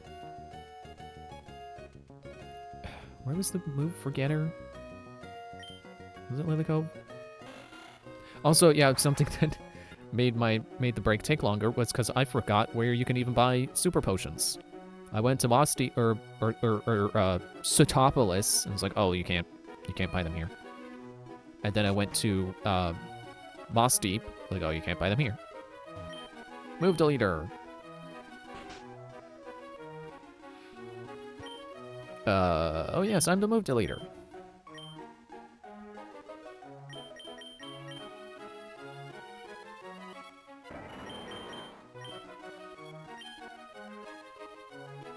I'll get rid of Cut first. It's only 50 power. Sid's Cut. That move should be forgotten. Yes. Work to perfection. Let me just double check. I'm pretty sure Rock Smash is an HM. Yeah, Rock Smash. Get rid of it. I'm really realizing the value of being able to delete HM moves with a move deleter. Rock Smash, get out of here. Since Rock Smash, that should be forgotten. Yes. Work to perfection. Now, as for what to learn, I don't know.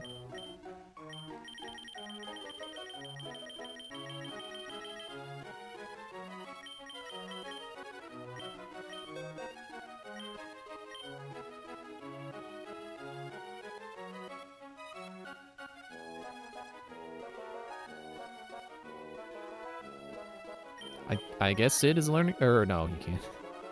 Can't learn Ice Beam. Oops. Bulk up. Thunderbolts? How about Earthquake? Well, that's a physical move. He's the only one who can learn it, though. How good is this physical? Oh, okay, yeah, it's not that far behind. You can learn Earthquake.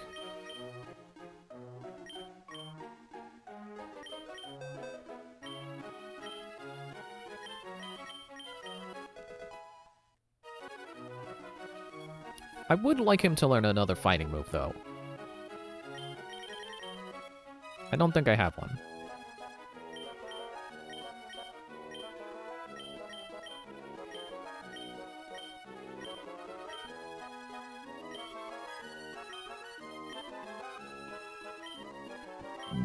Excuse me. No, he doesn't. Or he... I don't. I don't have another fighting move. Also, did I didn't get flamethrower? Is that one you have to buy from the department store?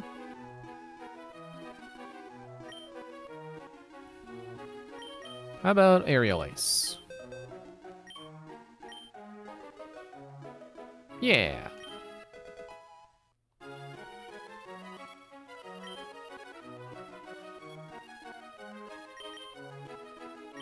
Everyone else's movesets need to be improved by having moves deleted. Yours are I mean, Pound could be better, but... not like I really have anything better to go in its place.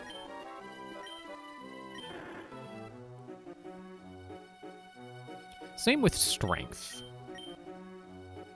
Like, Facade is good enough.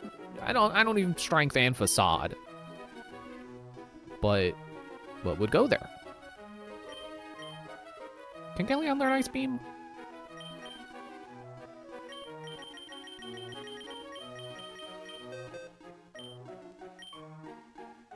Yes.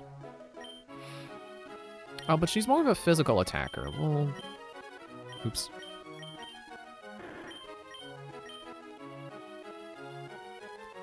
Yeah, that's enough of a difference where I think I shouldn't. Should not be a special move.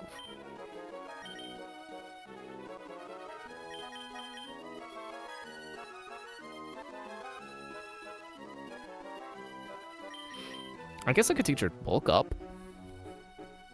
It would at least make her stronger, you know, physically more, you know, and make. Oh, she can't learn it. I think return is just normal.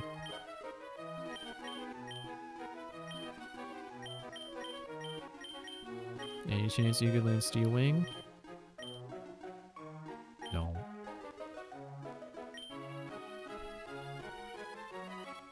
She already has a dark move, I think. I mean, Rest would be funny, but I've learned that Rest is apparently not that great. I apparently do not vibe with healing moves that much. I'd rather just use a potion.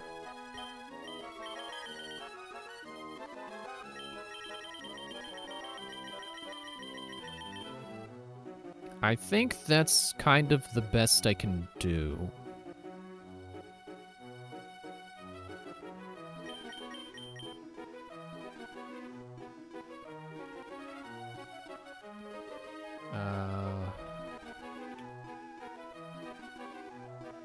Yeah, I'm gonna say that's good enough.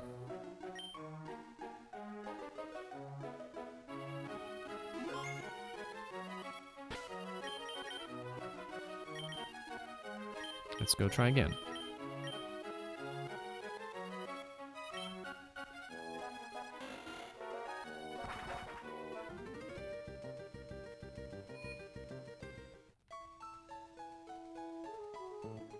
Don't forget to switch your party.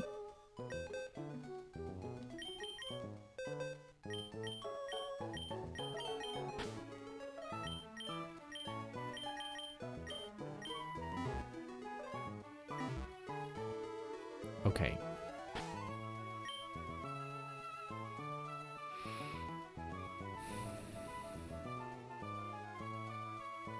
Yeah, without a fighting or bug move, I just have to beat them. I just have to win by being better.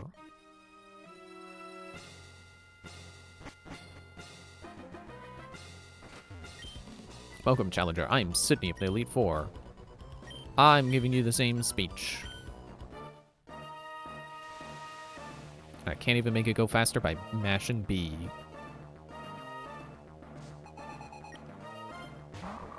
Man, that just reminds me of how weird it is that, like, the 1000 Year Door remake, I think got rid of both the ability to mash B to go through dialogue faster, and also the ability to scroll dialogue back so you can reread something if you wanted to reread it.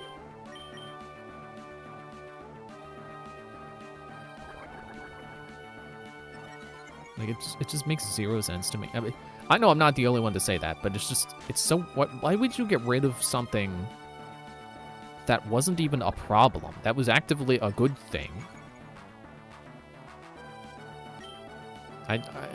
My only guess is that it's like, it was that way because it was a from scratch remake. And maybe they just forgot those were even things in the original. Yeah, of course.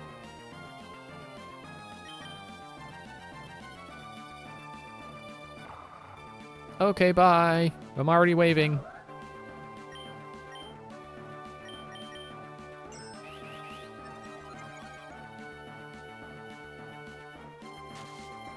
Not the sand.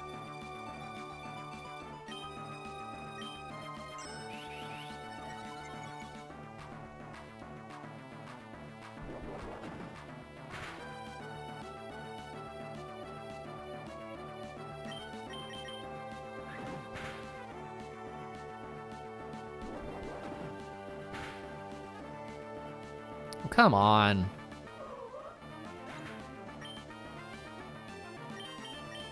Finish the fight, Fazgoo.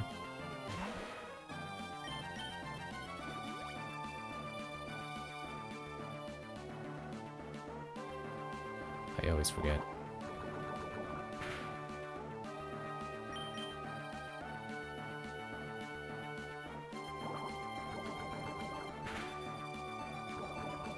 Yeah, take that.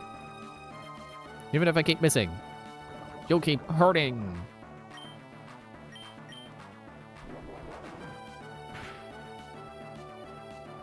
Ow, that hurts a lot. Oh, this is a critical hit.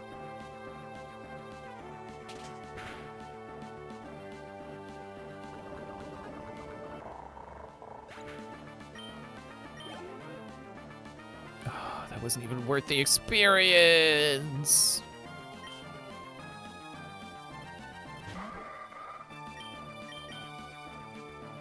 Extra sensory.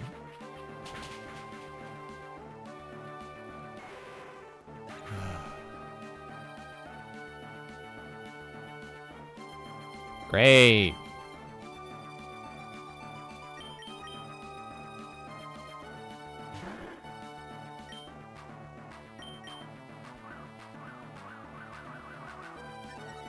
Oh, you know what I should be doing?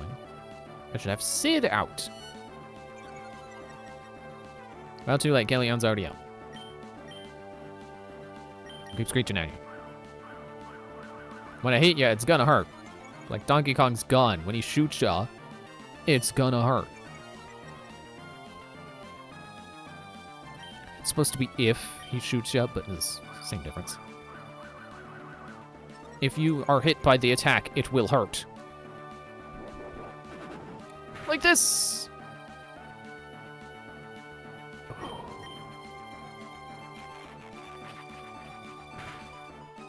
It's amazing the difference between lowering someone's defenses by one hit, or by one stage, and then lowering it by 2. And then you do that 2 times in a row, and you lower it by 4.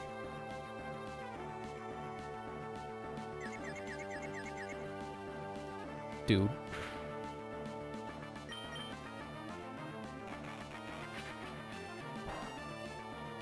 Okay, good. She's still psychic.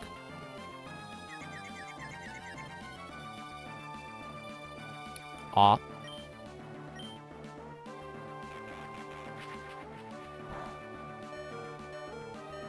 At this rate, maybe Sid will come out. Gotcha!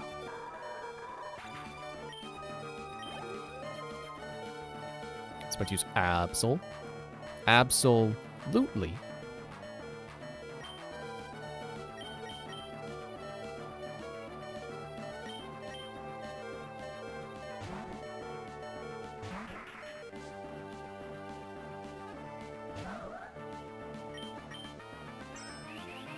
Jeez. This first guy already has a level 49 Pokemon.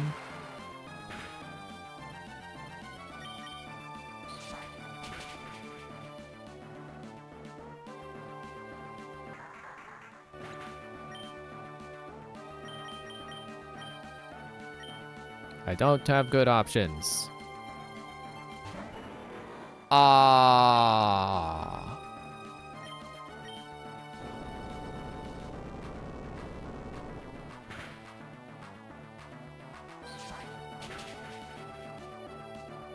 My team really sucks. What are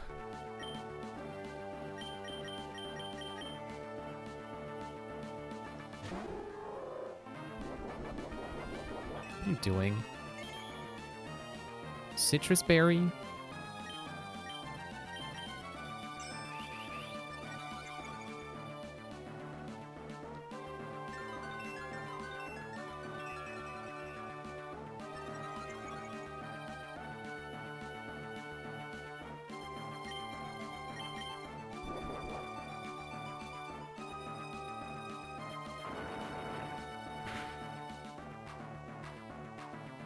What was that?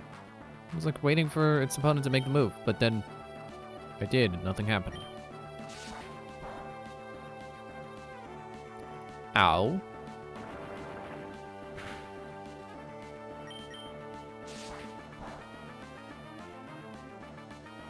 Yeah, not very effective.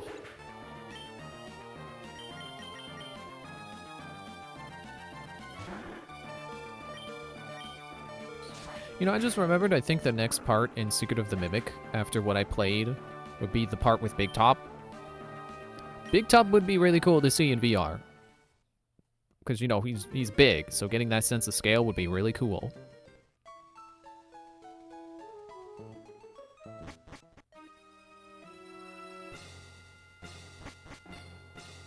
Makes me kind of want to play more, but, like I said, does not run good on my computer.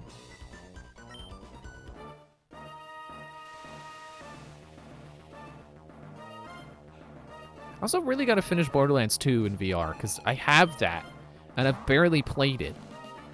Because I guess it was made for, like, Oculus rather than Quest, so the aiming sights don't line up correctly, so it's hard to aim.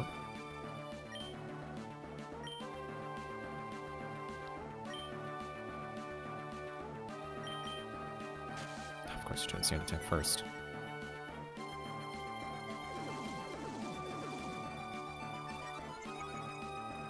If I remember right, it was like, I think, because it's VR, it has like the regular aiming sights that you would have if you played the regular game, but it's like tied to the gun, so you wave that around, and then you could, you know, you can see where it's pointing at with the reticle, like normally, but because it's glitched, it's like off to the side of where it should be.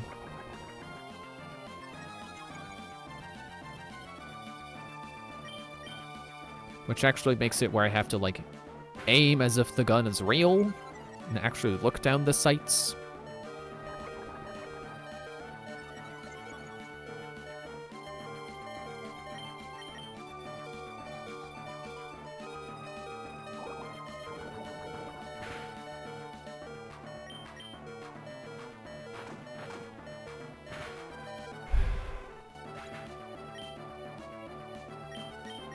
I think I have to grind elsewhere.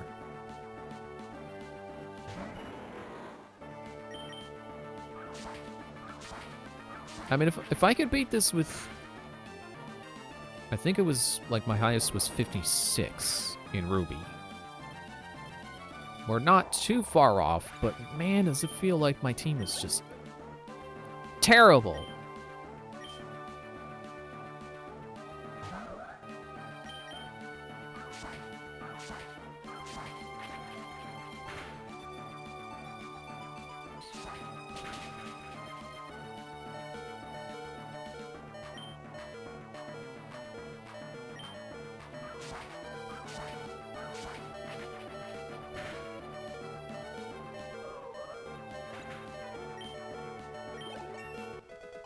Well, there's a level. Cacturn. No.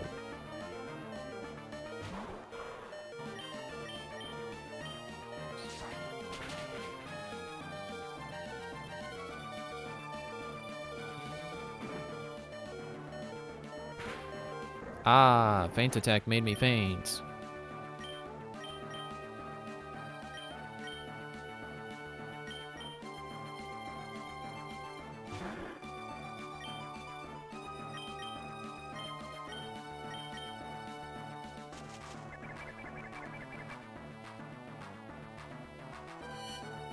I think we're gonna have to have another stream of grinding. I think that's just how this is gonna go.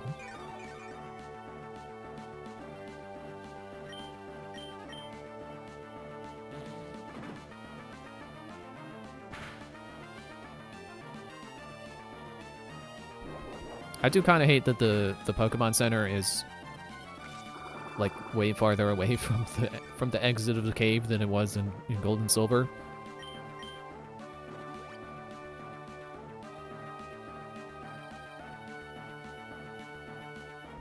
'Cause it just means that there's more for me to trek when I'm going between grinding Pokemon and then going back for healing. I mean, the plus side is it's still not wild battles on the way there.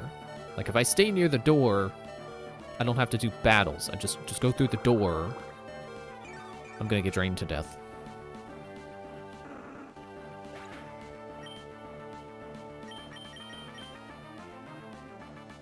You know what I haven't been doing? I don't know how much it'll help.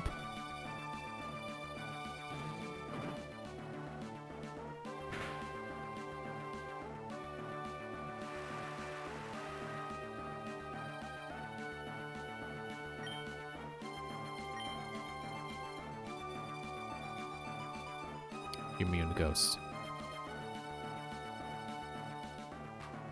And we resist these other things.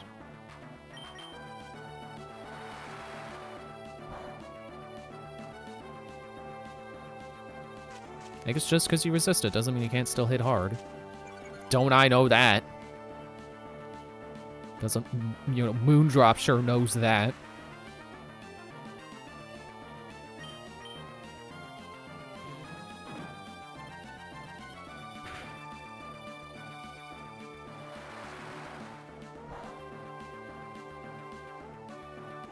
Okay, I think Takuba is doing better when I actually use Rain Dance. Go figure.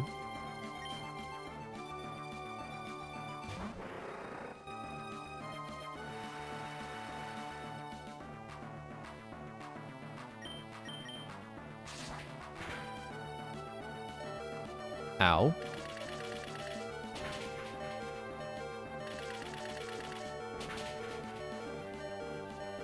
When you did 2 times, I need you to do more than that.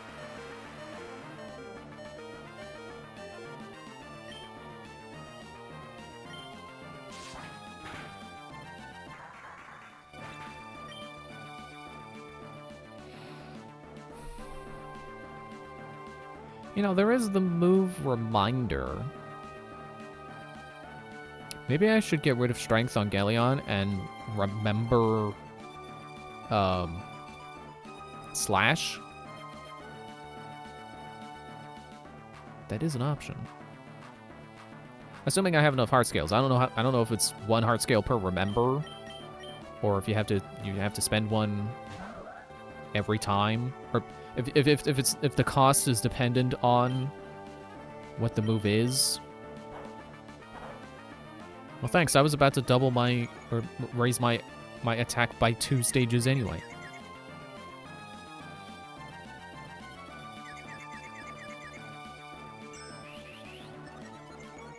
Now I'm really playing with fire. And you're playing with water.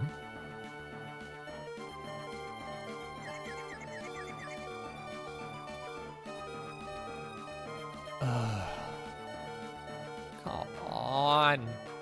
None of the RNG wants to go in my favor. Like ever. I know I kept saying Gold hated me with all the poorly timed critical hits, but geez, this game is just also kind of mean with the RNG not being in my favor. Crunch. Yeah,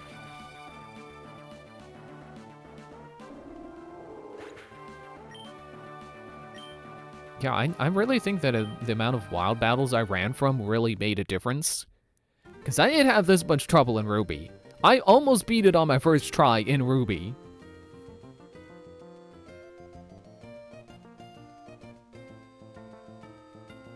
I swear, it is just, I'm trying to keep things moving, so I run from battles. It's like, oh, this is gonna take a while.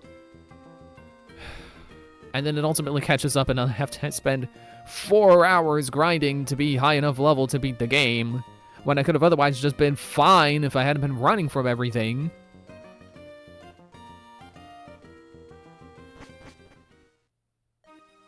Actually, wait. Let's do some errands. I do like the idea of getting Galleon Slash.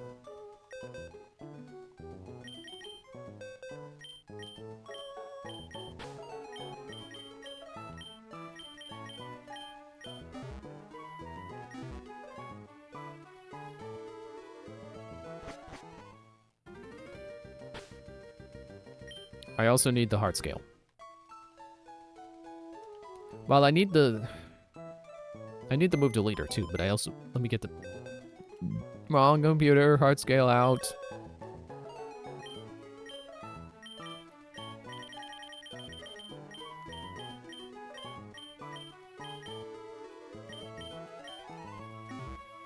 I still like how many evolution stones I found before finding the one I actually needed for Takuba.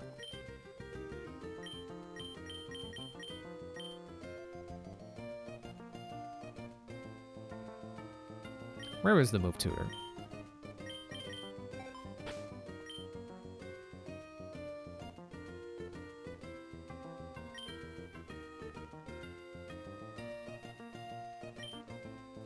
Isn't there supposed to be a part that tells me who is where?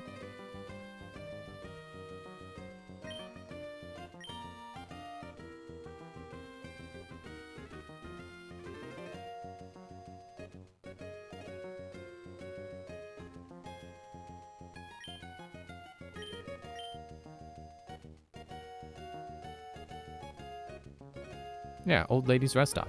Desert. Cable car, fiery path. The Wind Straight family.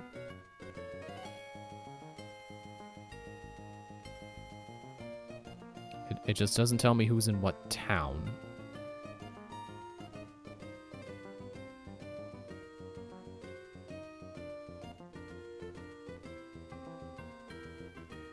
I want to say he's here. He's in Mauville.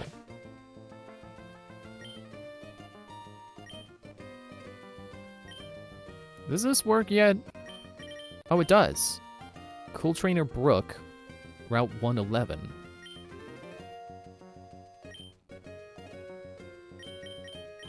Anyone later in the game than that?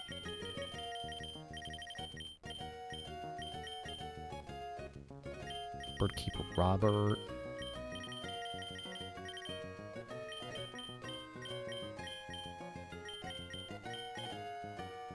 Abandoned ship.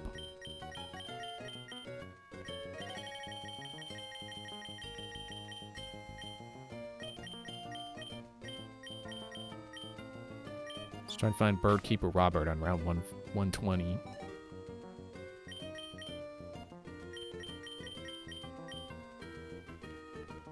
Which I think is this route?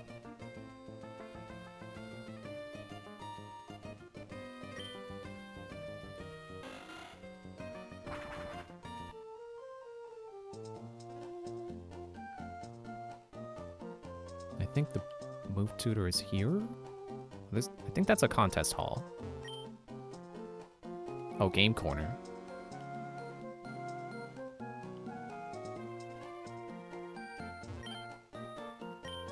That's the bike shop. Okay, maybe not this town.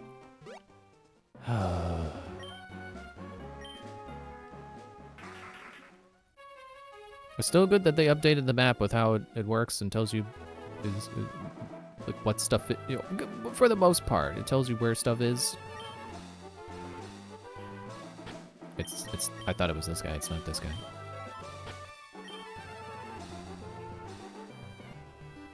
Oh, it's 123. He's up here. Well, it's not like I can't fly anymore.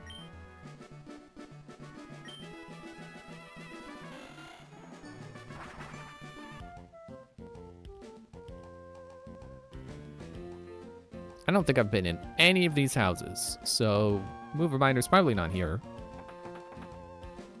Unless I see a sign that says he is.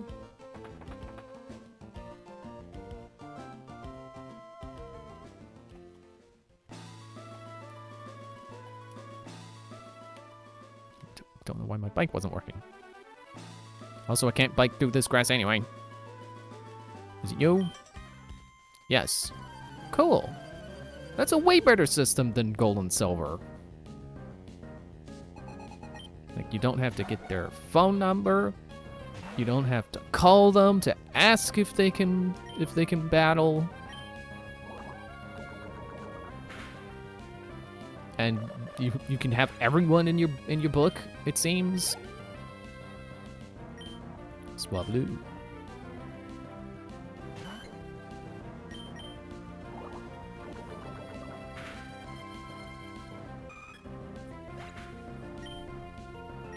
Wasn't really worth it, but I suppose it's fight money. My Pokemon are growing stronger. I'm growing stronger too.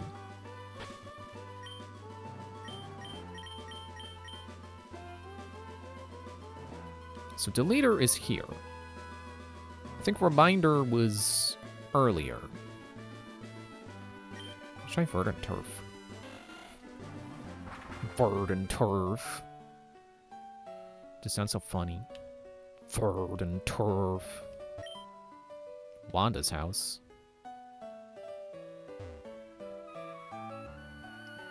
Nope, town's too small. Nope, not bike. Don't close.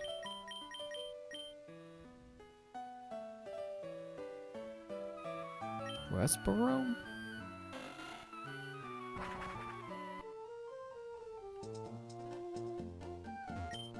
Cutter's house. I feel like that's a no. Trainer's school. Devon. Okay. Let's try up here. Follow. Bullery.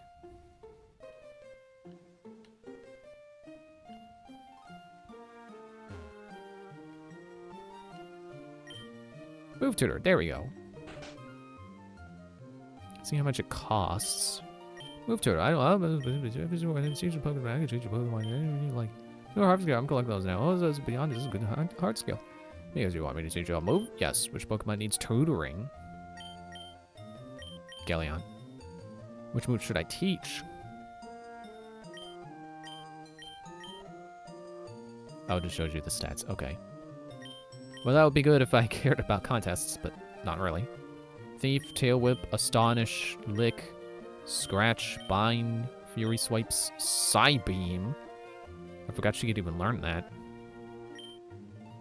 Slash. Okay. So now I gotta go to the deleter and delete Strength and get Slash back. It's not that much of a power boost. I think actually technically it's less power, but heightened chance of critical hits, which could pay off.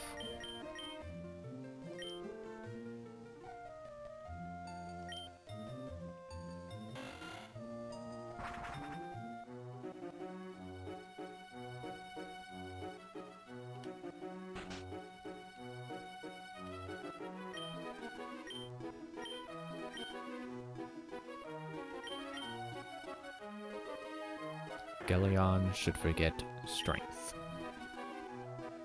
Strength? That move should be forgotten?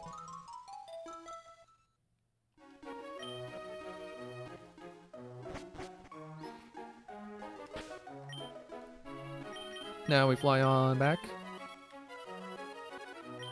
Farther down. Bologre.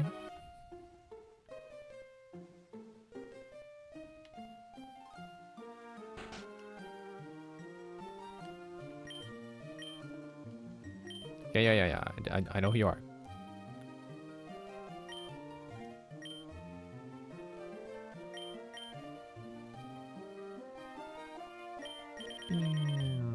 Slash. Yeah, I think strength was 80 power, but this has heightened critical hit rate.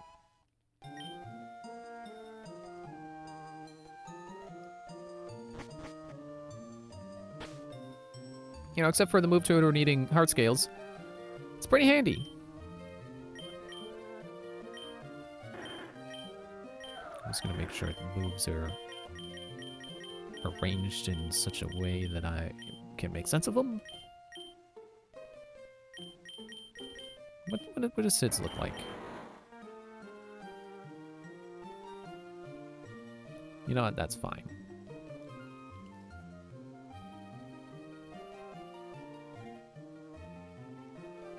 Yeah, because Cut and Rock Smash were both at the bottom anyway.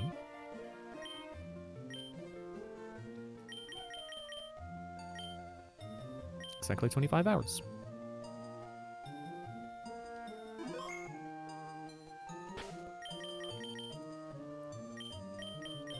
Alright, back we go.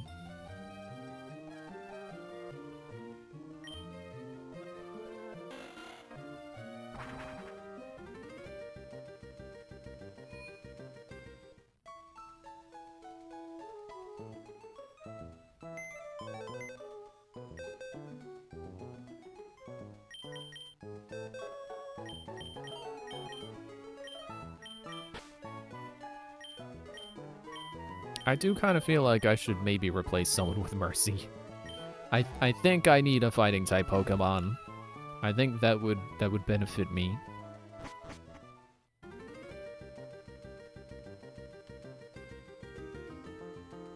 But I don't feel like grinding up another Pokemon. The rest of my team already needs grinding.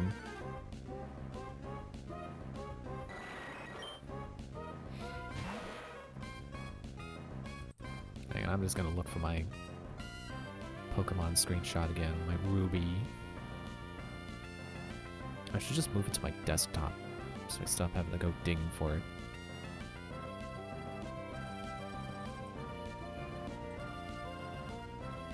Yeah, highest was 55 and lowest was 43. So, yeah, let's just say get everyone as close to 50 as possible, but we can settle for 45.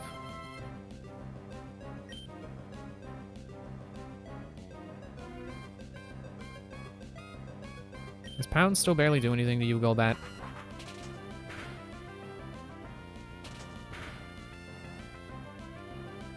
Well, not if it's a critical hit.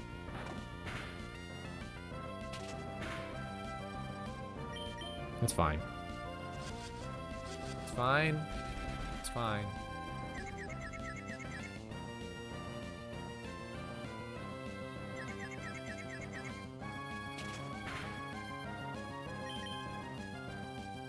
Already confused, dingus. Never mind. Gotta love it. Boop, boop, boop. Walking back and forth.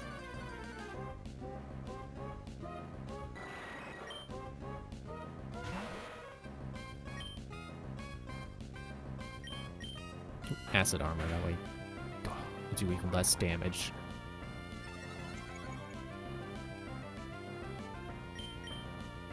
I did not mean to do it again, but that's fine.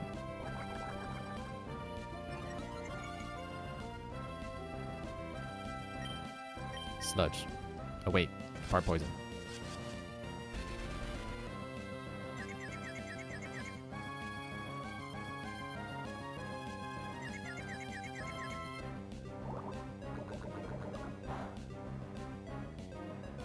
So do I want to barely do damage with Sledge or barely do damage with Pound?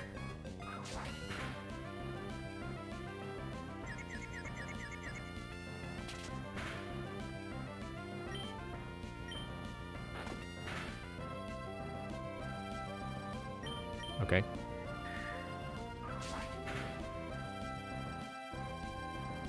Good.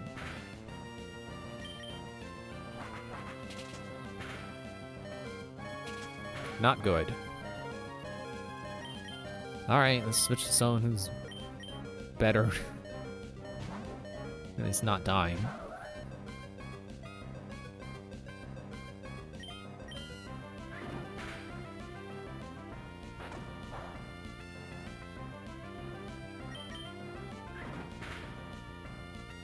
They could potentially both get a level up from this. Or neither! Best answer!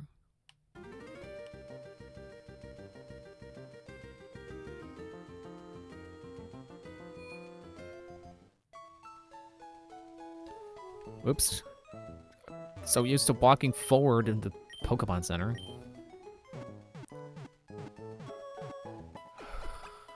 You know, it's been several weeks since I recorded that Super Paper Mario video. The audio for it, I still have not done the editing. Haven't even started.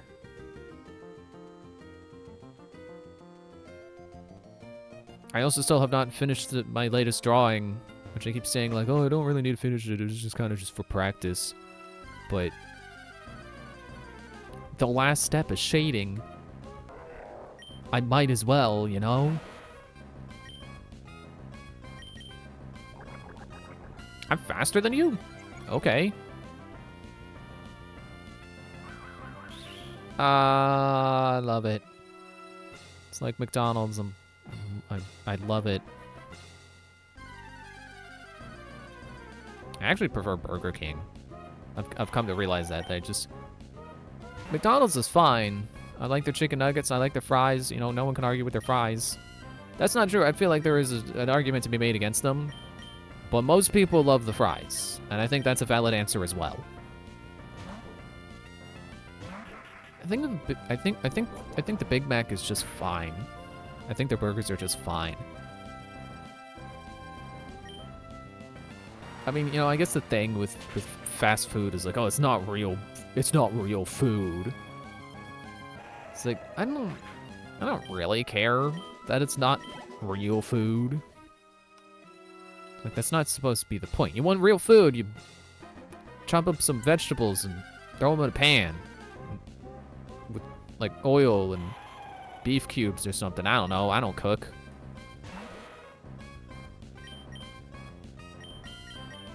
You know, you want real food, you get, like, the HelloFresh box or Blue Apron or something.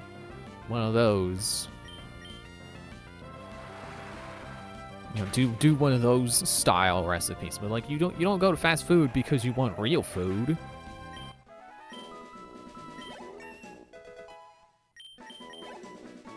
But like I am starting to realize that like yeah, burgers there aren't great. They satisfy, but there were better burgers. And I think better burgers can be found at Burger King. Who would have thought? Burger King? Best burgers?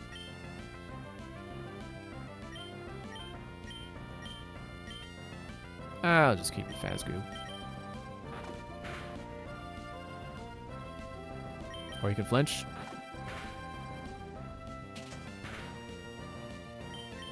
But Burger King does especially... they do their burgers in a way that I just particularly like. I think it's their flame grilled whatever they do. That may just be a marketing ploy. It might not actually be flame grilled, flame broiled, whatever they claim. But it does achieve a taste that I particularly enjoy. So for me, that's the best burger. Burger King, get a Whopper. Ow. Dude.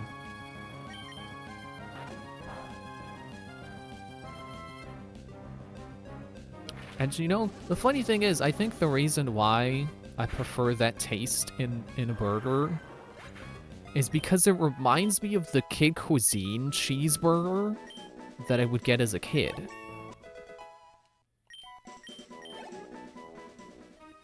And I guess, I guess just growing up with that, that's what I associate a good burger tasting like. Even though if I had it as an adult, it probably wouldn't be good. Like it's a microwave burger. How good could it be? Although I say that, I've had some good microwave burgers. Burgers are one thing that you can actually do pretty decently in the microwave.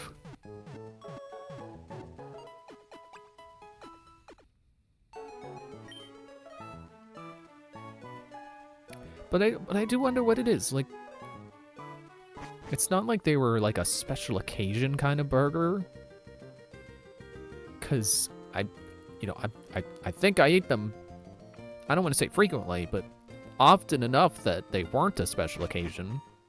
They weren't like some special treat that I waited for. But they weren't the only burger I had.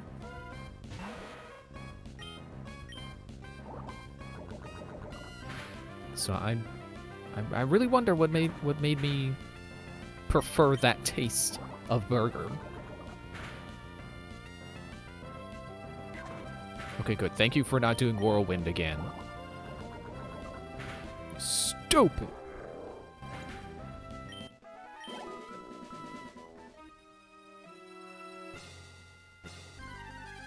I also miss the they had these like chocolate bricks that came with like an icing cement. I miss that too. That's something I bet Kid Cuisine doesn't do anymore either.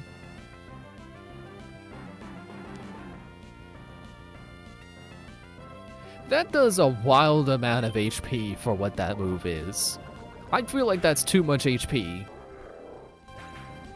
Like all he did was set himself up for defeat. He just put himself on a silver platter and served himself to me. There are probably better situations you could use Belly Drum in, but being a wild Hirama isn't one of them.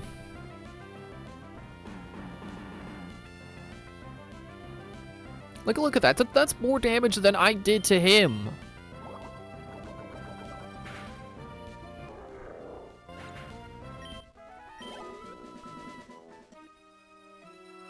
I also remember Kid Cuisine, there was one that came with a pudding.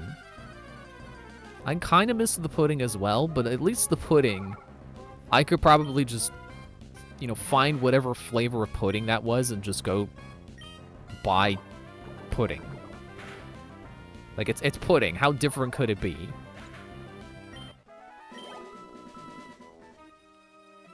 I mean, I guess you could say the same thing with the chocolate bricks. Like, it wasn't good chocolate. I don't think if I bought chocolate now, it would taste the same level of mediocre. And I don't mean to be mean to Kid Cuisine, but like, let's be honest, it was.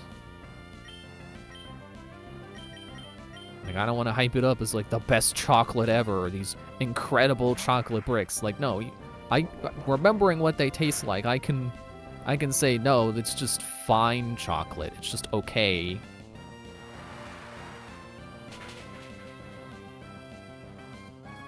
But I would want that particular taste of chocolate. And same for the icing. Like, I don't think I could just buy like cake icing and then put that on chocolate, and then it's like, there you go, there's your chocolate bricks. Actually, if I remember correctly, I think the chocolate or the icing was like toaster strudel icing, which is also not like cake icing. So I wonder, like, what kind of icing is that? Oh, I guess it's like the same kind of icing you would put on a cinnamon roll. So then I guess I could look up what kind of icing that is. I could probably make some myself. And then I could also, for the chocolate, I could probably just get like some dollar store chocolate or something. You know, some cheap chocolate. That would probably achieve the taste.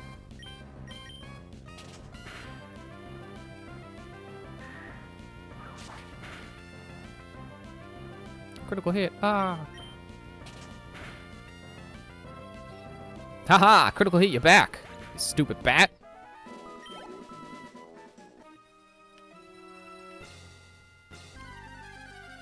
I remember one time we went out for ramen, and I got this, I think it was like a yogurt drink. I think they called it a yogurt drink. And it tasted like something that was nostalgic. And I did eventually figure out what it was that it reminded me of. I'm not sure I fully remember what that was. I think the first thing I said it tasted like was like this Harry Potter potion kit toy that we had. That one of us had. I don't think it was mine. It was probably a siblings. Maybe it wasn't mine. I don't know. But I remember tasting one of the... It was basically like a little... Not quite like Easy Bake. But one of those toys is like, oh, it comes with mix. So you can, you know, just add water and there you go. And then you can have a not quite candy, but you know, a little snack too.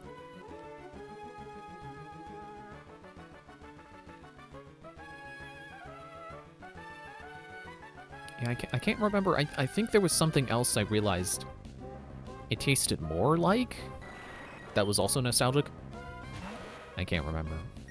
I probably wrote it down at some point. I would have to go digging for that. Because I do not know off the top of my head where I would have written it down. So I can't conjure it at the moment.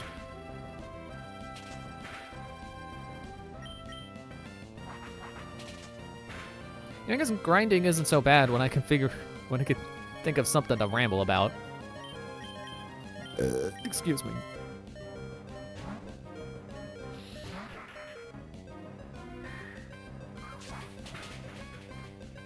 Oh yeah, the flying in grass. And, why does everything I have weight to flying?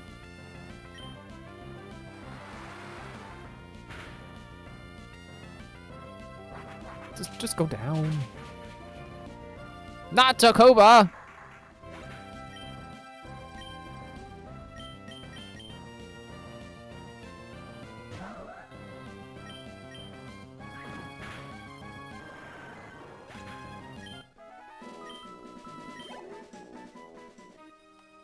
Alright, back to the Pokemon Center.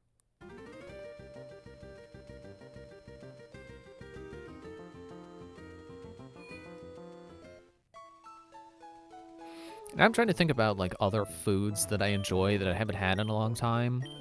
Nothing's really coming to mind.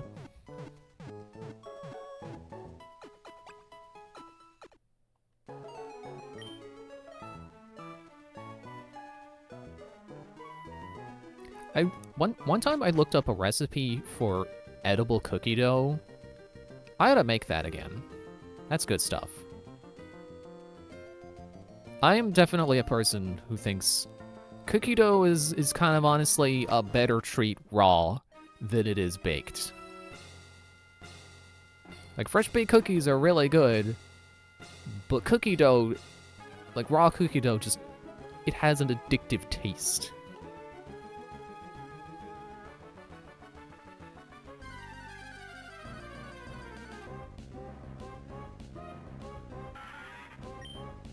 Sir, or madam, I'm gonna need you to be quiet.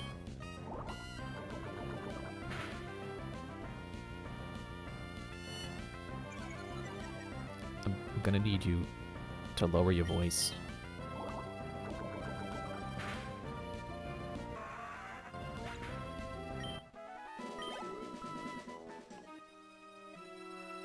And yeah, I know, like, normal cookie dough isn't safe to eat raw because of the egg. That's why you make the specific recipe.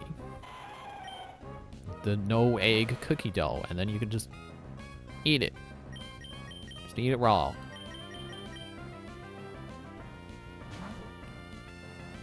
Although, I think flour is also not safe to eat raw. But you have to get, like, a specific kind of flour, and then you can eat it raw. Which I think is funny. It's like, oh, well, you just take the egg out, and there you go. It's safe to eat. But then, flour. It's almost like cookie dough is not meant to be eaten raw, and you have to take several steps to get around that. Funny how that works.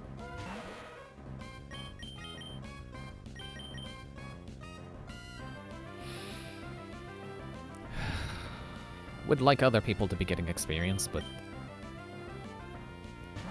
the wild Pokemon disagree.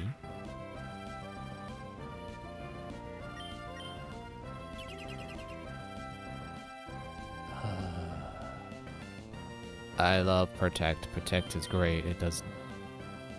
It doesn't just waste my time. It is a clever strategic move.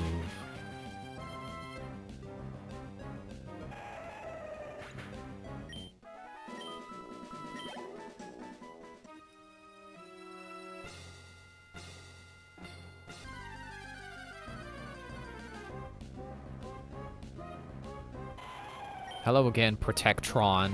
I mean, sorry, Lairon.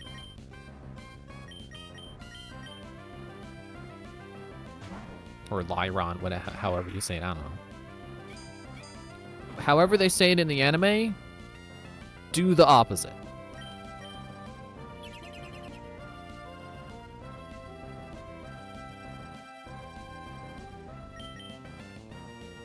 Stop that.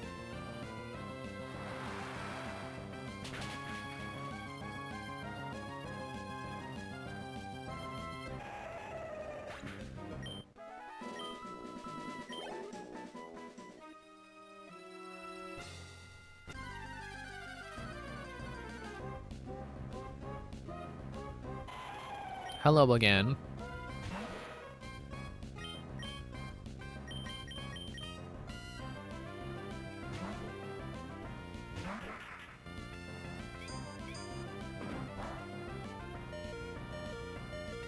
Yeah, not very effective.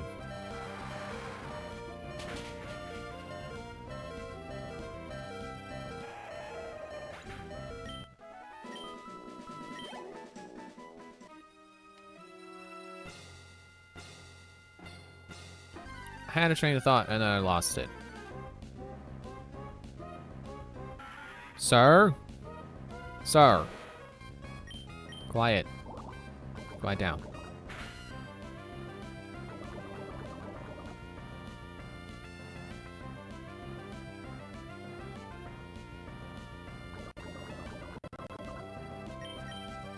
I don't know why the game was lagging so much.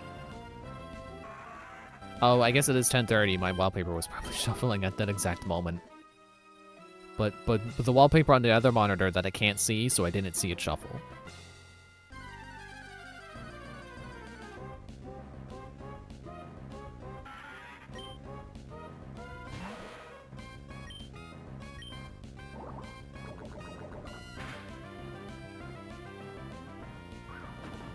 Ah.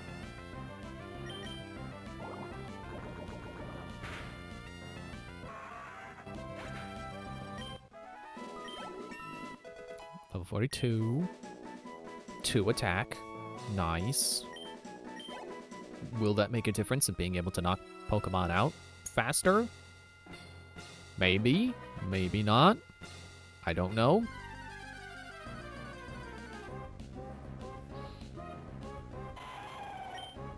I remembered what it was I wanted to say.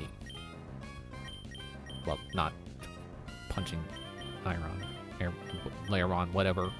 Lariat.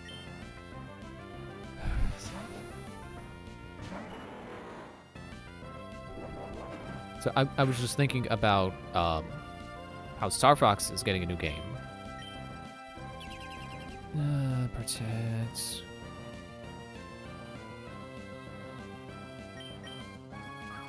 Well, okay, quote-unquote new game, because it's... I think it is even confirmed to be a remake, and they're just not calling it a remake. But it is just a remake of Star Fox 64. Someone on Reddit made a post that popped up in my feed that was like, well, if Star Fox can get a new game, what about Punch-Out? Well, you know, what I was thinking, if Star Fox can get a new game, where's ARMS 2? I still want that to happen.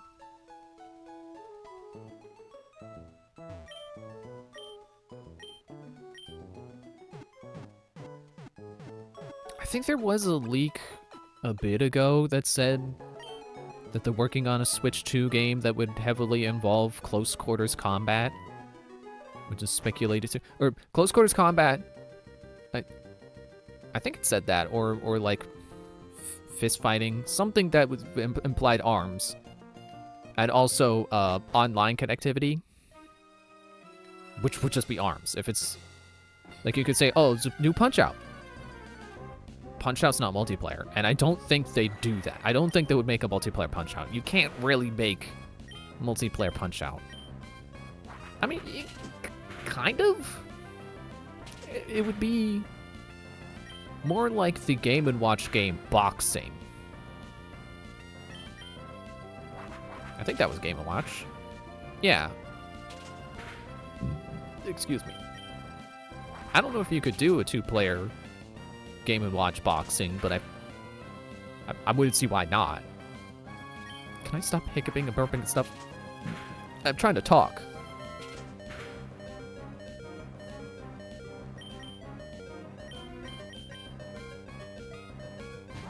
But I would, obviously, I would rather believe that it's ARMS 2. I love Punch-Out. I would rather have ARMS 2.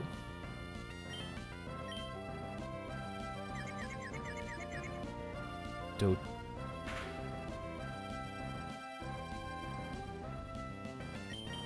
And I think ARMS makes more sense as a multiplayer online game because it already is multiplayer and Punch-Out isn't.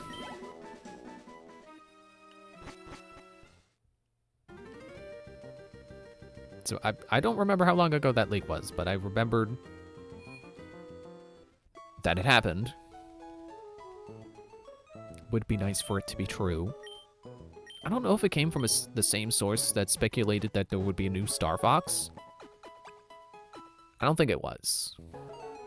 'Cause I want to say Star Fox was Nate the Hate, and whoever's been feeding him information, but I think the ARMS thing came from someone else. So not as good of a track record.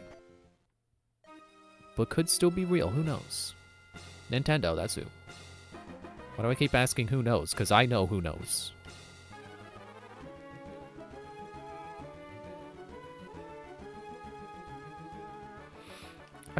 I would think ARMS 2 would be very easy to put together. You just, new fighters, new stages, new arms, you're done. There you go. ARMS 2.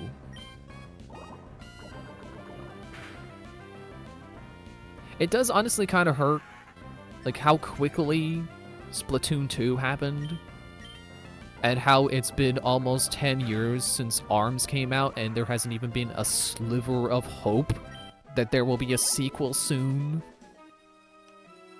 I mean, except for that supposed leak, but that could be fake. It's just not a real...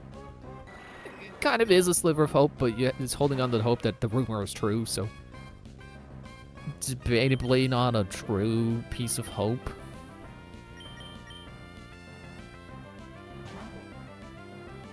But no hope from Nintendo themselves.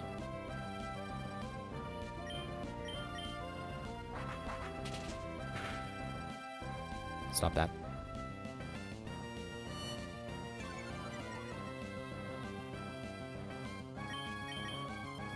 You know, at least when Pikmin 4 was taking forever to come out, they kept saying, no, don't worry, we're totally still working on it. It's still happening. There hasn't been any word of even... Nintendo, I don't even think Nintendo has even said if they want to do an ARMS 2. I think the series producer has said he would like to, but I think that's as far as we've ever gotten.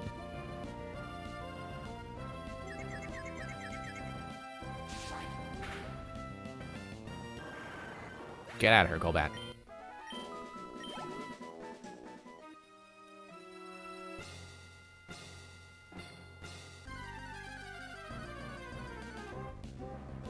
I do wonder if they made ARMS 2, would it be like Splatoon 2 where they kind of...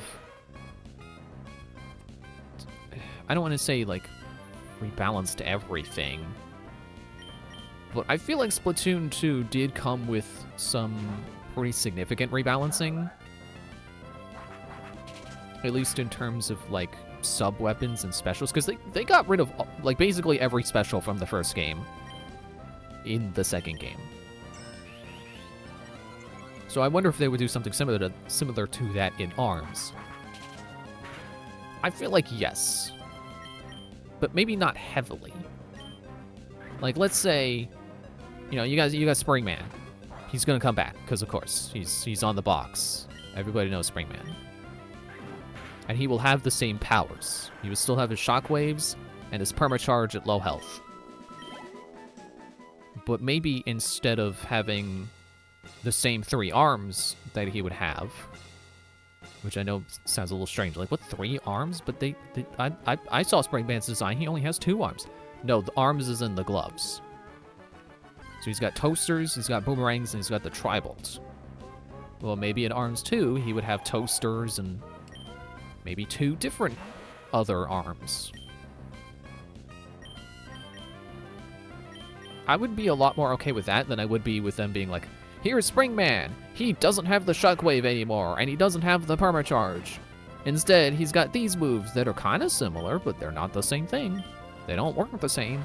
Like, that would just be kind of weird. I would be okay with them rebalancing fighters. Like, trying to make their movesets more interesting.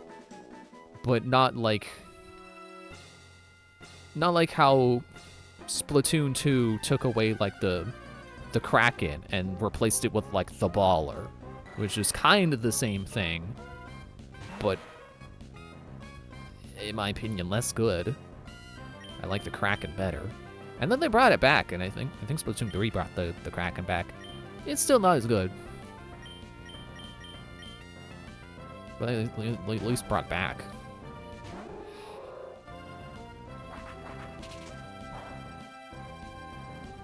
Ow.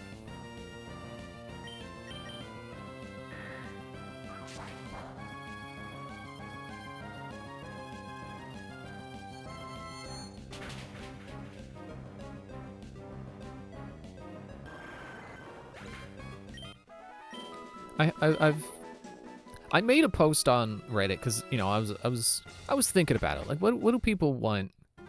What would other people, like, what are changes other people want to see in ARMS 2?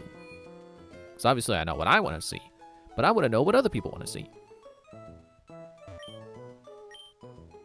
And someone mentioned, you know, like nerfing the highest tier characters.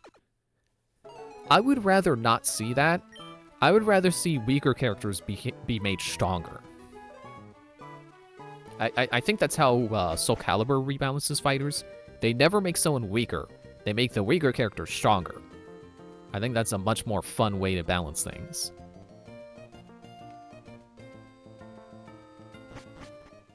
Especially for the people who are, you know, who love playing the high tier characters just because they just like the moveset. Makuhita. Okay. Taking out the trash.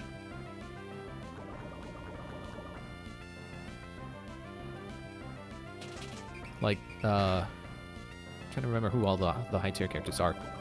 I think it's, like, Twintel and Kid Cobra. I think they're fun to play as. I would hate to see their movesets get worse. I mean, I could see Kid Cobra getting new moves. Because his, actually, what are his 2 abilities? I remember one is that he gets... I think See, the weird thing about ARMS is that some characters get two completely distinct abilities as their abilities. Like Ribbon Girl, she can jump multiple times in the air, and if you, I think it's hold the dodge button while in the air, you will instantly drop to the ground, as opposed to, you know, falling with normal gravity. And then there's, like, I think Kid Cobra is one of those characters where their second ability isn't really a new ability. I think for Kid Cobra, his two abilities are that he can charge his dash. You know, while he's holding a charge, he has better dashing abilities. And also, while charged, if you dash forward, you do a slide. Like, that's not two abilities. That's one ability that has two traits. That would be like if Min Min's only ability was her kicking. It's like, oh, but if you do it on the ground, you could do forward or backwards and it still kicks. It's like, no, that's one ability. If you dodge forward or backwards on the ground, or any direction in the air, she does a kick, which deflects incoming attacks. It's one ability. But for some characters, like Kid Cobra, they just didn't give them a completely distinct second trait. I mean, I just said Kid Cobra is one of the highest tier fighters, so it's not like he needed it. But I just think it's more fun when they all have two. Bye.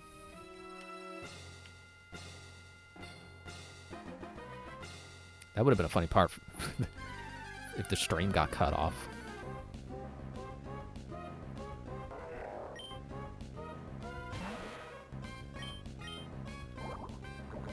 Funnily enough, Twintel, if I didn't say she's also one of the highest tier fighters, she's another one that I feel like doesn't technically have two abilities.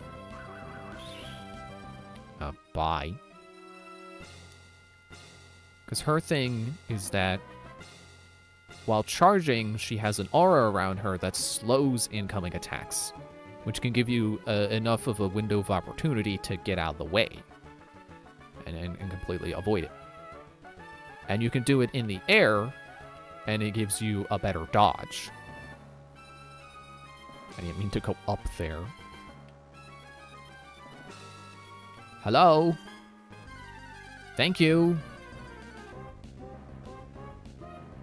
I think it's kind of treated like, well, she has the aura, and then she can also air dash twice using the aura ability.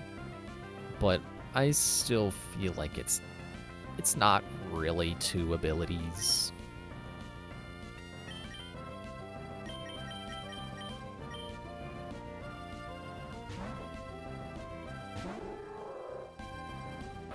But that said, I think those kind of are the only two characters I think are really like that I can, at least that I can think of off the top of my head.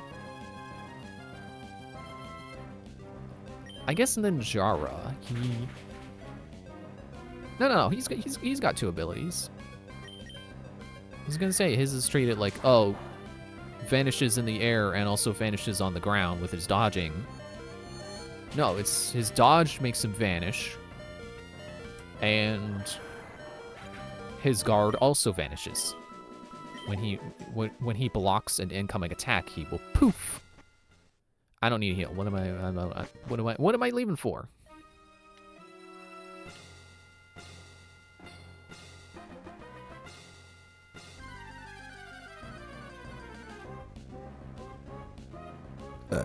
Excuse me.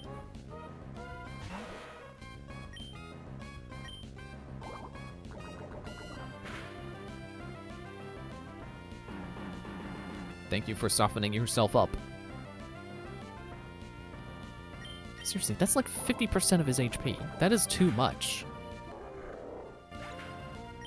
Especially considering he's got to take a hit as well while doing that move to be able to do anything. So he's highly likely to get knocked down by the next hit. So does it even raise his stats high enough that that even matters? Well, actually, didn't it say it maxes his attack? So I guess yes, but you also need him to, you know, be up against something that isn't gonna knock him out in the next hit.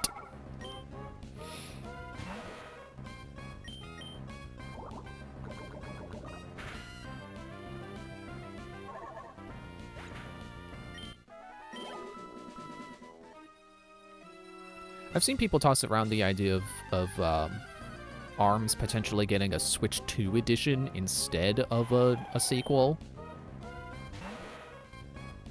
I mean, I would be okay if it's like, hey, we're working on ARMS 2. In the meantime, here's DLC for ARMS 1.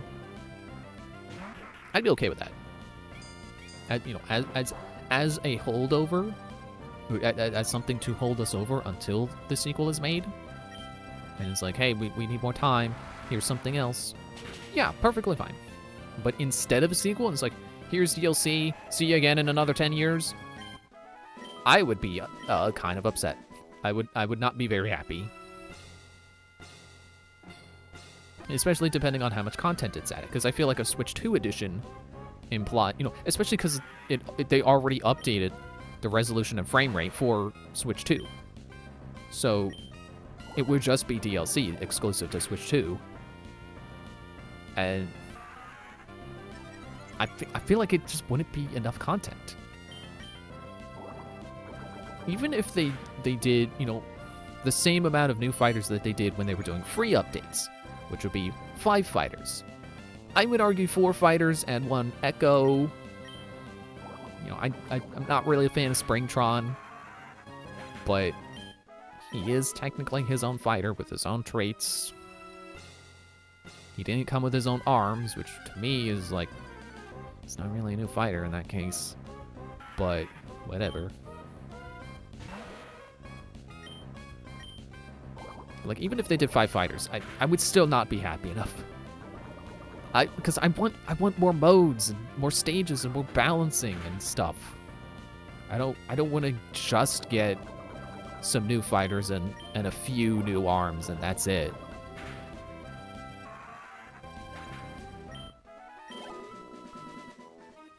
Although I say that, I think Splatoon 2 technically didn't add a whole lot new in terms of weapons.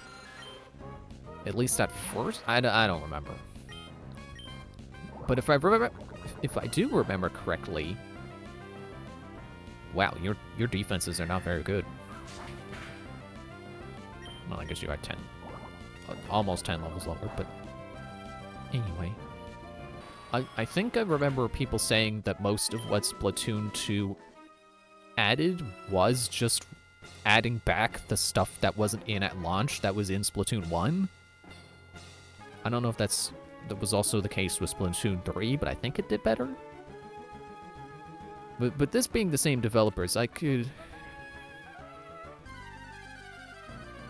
see them ending up doing kind of the same thing in ARMS 2. Which would definitely suck, but I mean, I'd just be happy to get a sequel at all, and then as long as they promise to keep adding back the stuff that wasn't in it at launch. Because, like, if it's like, okay, here's ARMS 2, it doesn't have all the returning fighters in it, but it has enough new fighters that it's the same amount of fighters and arms as the original game. Plus, every month we will add back a new fighter and their signature arm set. And then eventually have all the returning fighters return. Oh, I'm out of PP on Sludge. Okay. Yeah, I'd be okay with that. But they would have to say it's going to happen every month and not just have to assume that it will.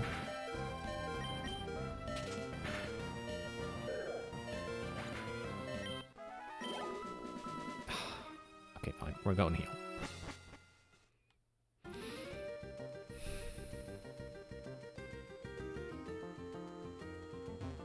Oh, I was off center because I was looking at the time. Let's go for another half hour, I guess.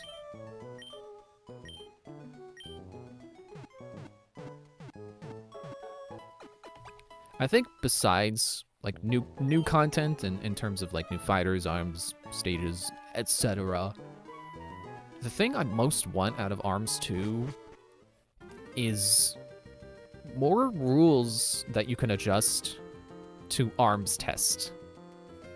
That's probably my favorite mode in ARMS, but I don't like that you can't configure anything to it.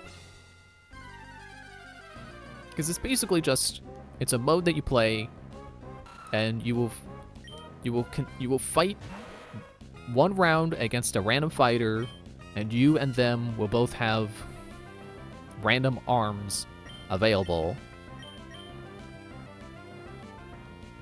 Yeah, your part's steel, right? And you just have to win one round with your random arm set against a random opponent who also has random arms.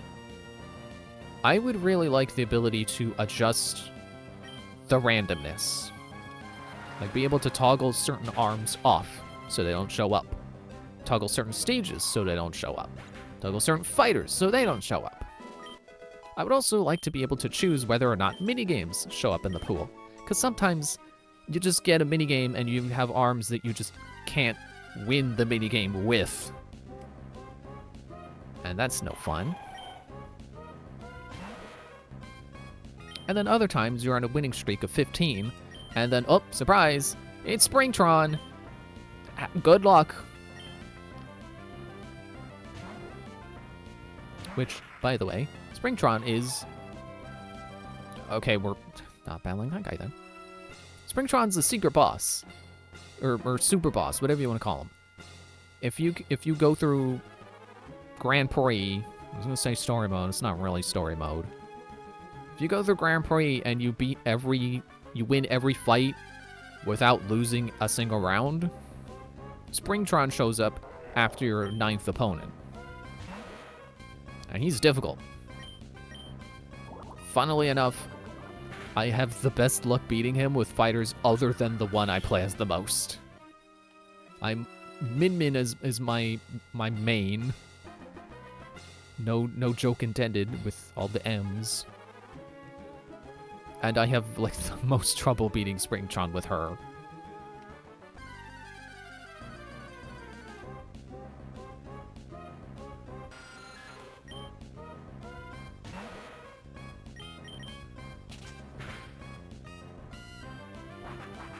But yeah, like, it just sucks.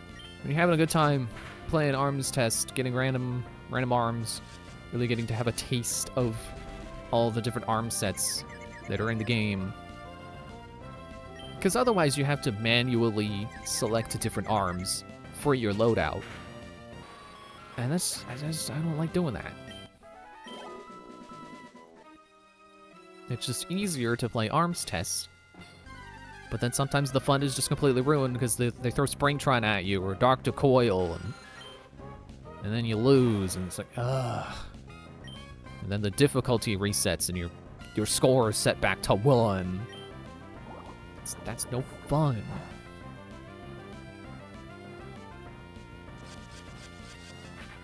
I'm also just one of those people who just doesn't like the stage Snake Park. I think it's fine, but it's not a good stage for ARMS tests. When it shows up in Grand Prix because you're fighting, because it's Kid Cobra's home stage and you're fighting him, that's fine, whatever. The stage is kind of built for him.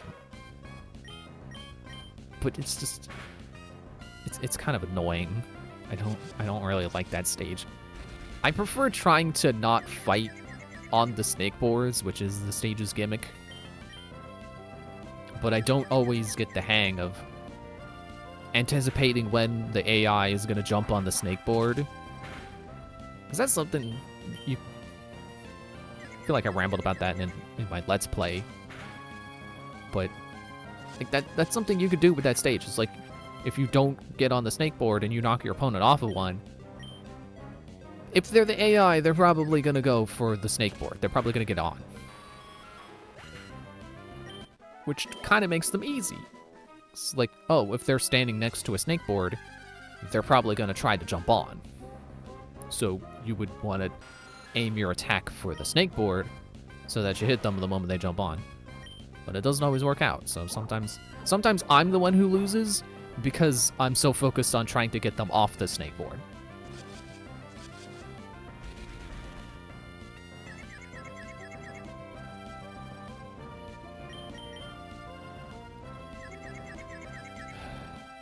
Good.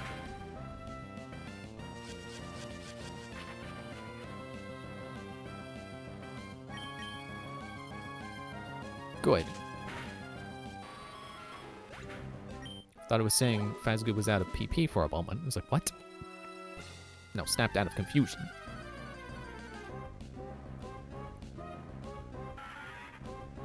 Hello, Loudred.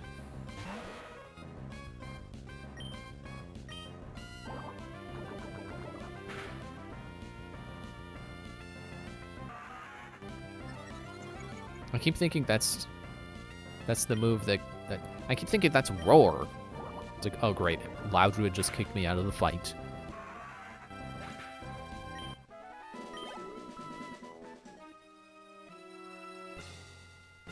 I guess we'll get Fazgu one more level and then start grinding for someone else.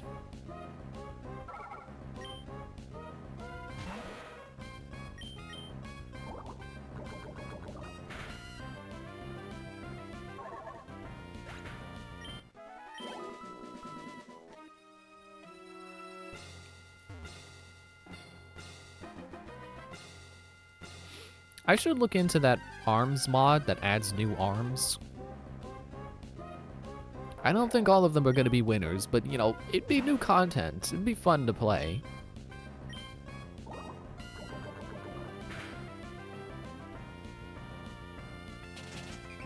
Just the only problem is I don't know how to install it, so I don't know that I could.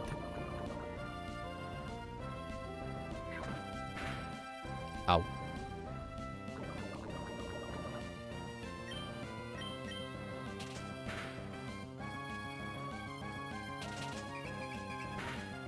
Ow.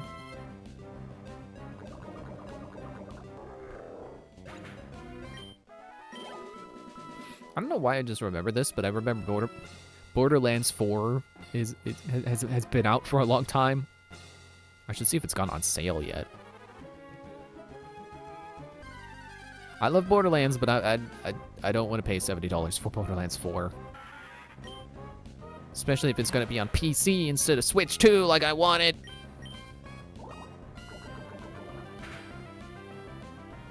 I think it may have been enough time that they're probably not working on the Switch 2 port anymore. It's probably safe for me to buy the PC version instead.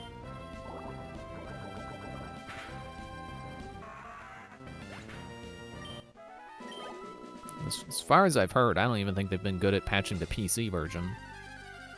So, that's sad.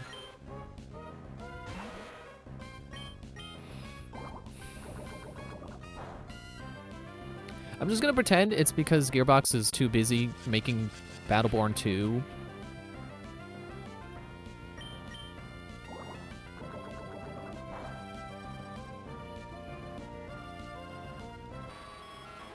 I've just noticed a pattern in how many of my favorite games are games that will probably never get sequels.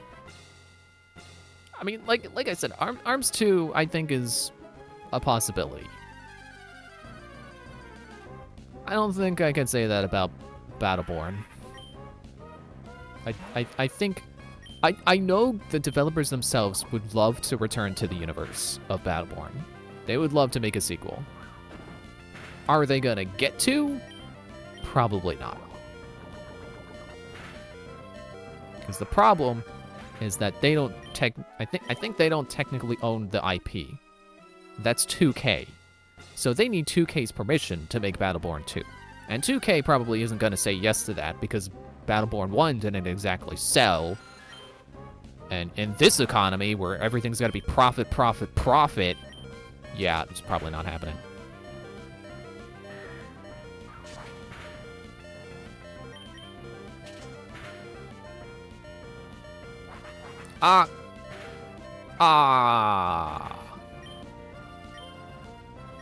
Get him, Claire.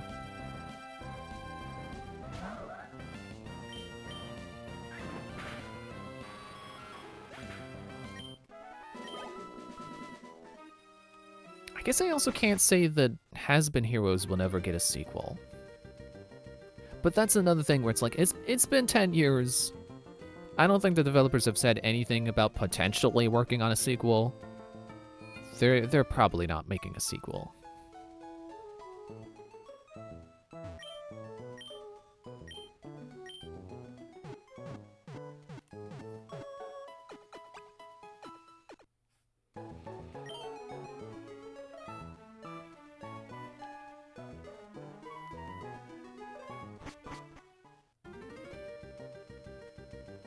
Man, I wonder how much content they would put in Has Been Heroes 2 though. Has Been Heroes 1 has a lot of content. And they doubled the amount of content with a free update. They didn't have to do that. It was a perfectly good game on its own, and then they added free DLC. Now I'm just imagining, what if they did that again? What if they made a sequel and just doubled their double?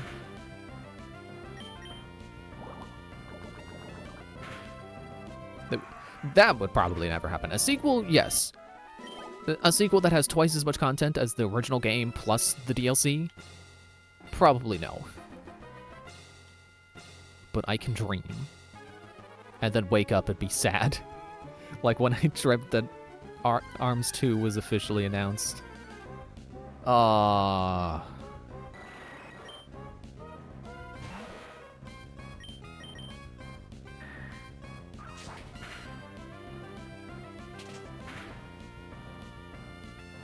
Really? How much defense does Golbat have? I'm like 6 levels higher than I was before, and still barely scratching it with Pound.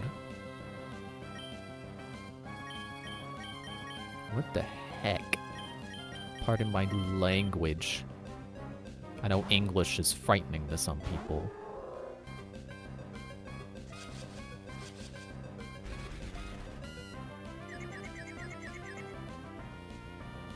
Why you always gotta do the confusion on Moondrop?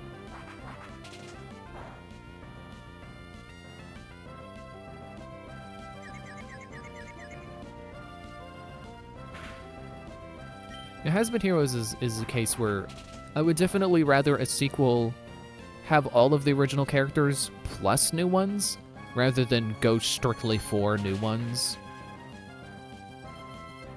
Even if it's the same amount of heroes.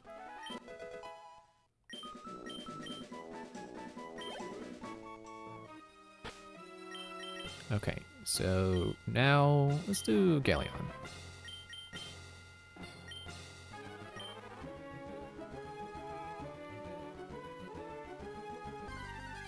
Like I would rather it have the same amount of content as base game plus DLC, which would be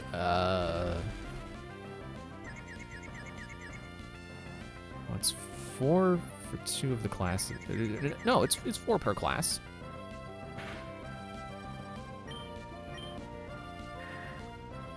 It's like 12 heroes plus a ton of variants, and then 9 additional from the DLC.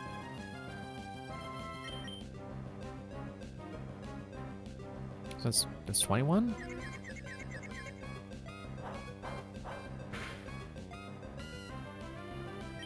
I would be satisfied even if they just did 2 more, all the original heroes plus 2 more per class.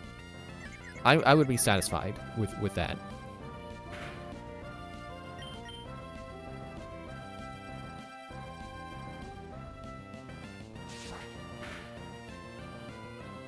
Good. Galleon really needs experience. She's not very strong right now.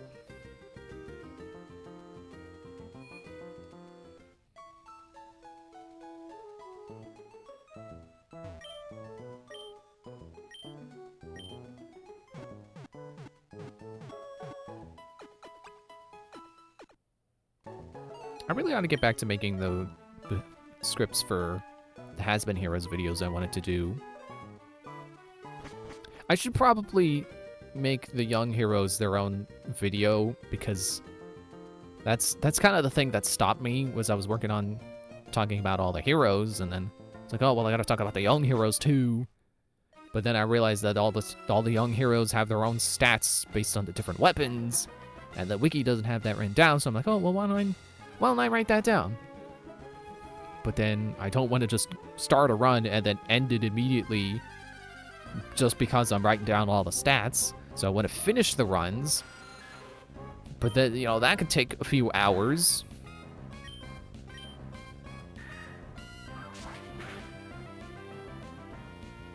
So just, you know, why don't I just, you know, cut down on the scope of the video so it can actually happen, and also not be an hour long talking about all the heroes.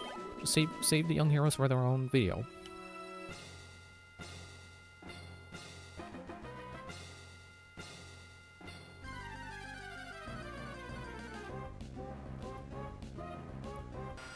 I forget what else it was I was gonna make videos on. Is oh, nice. So I wanted to do one video just talking about the game in general, and then one talking about the heroes, one about like advanced combat tips. And I think I was just gonna have one more about like just general information that I think is interesting, or otherwise should be known by people who want to play the game. You know, miscellaneous information and tips.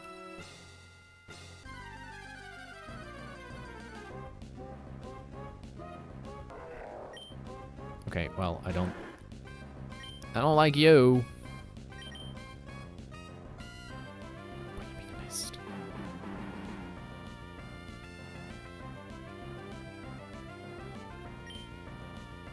This is gonna hurt.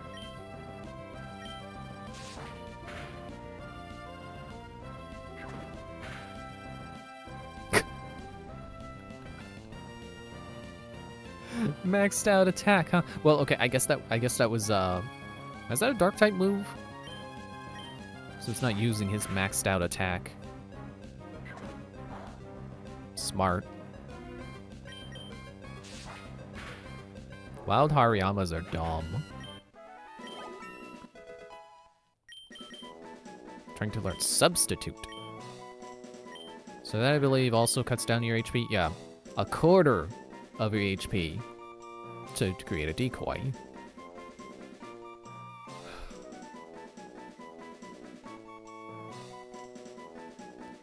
I feel like, I mean, I was gonna say, I feel like it could be good. Yeah, it's good. That's why people use it. But do I want to use it? I don't know.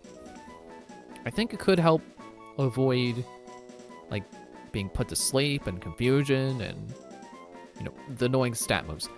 Not taking damage is an obvious benefit, but it will die. But I think if it gets hit by a status move, you get saved, and it doesn't lose any HP. That could be really helpful. But do I want to get rid of any of Galleon's current moves for that? Not really. I guess maybe feint attack, but I don't want her to have entirely normal moves. Also, that's the one that never misses. Yeah, I'm gonna say no to Substitute. Not say no to stop learning it.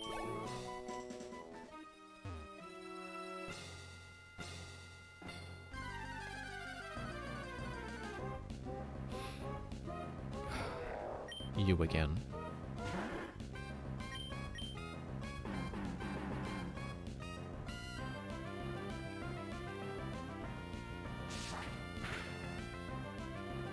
I also think it's weird that belly jump can sometimes fail.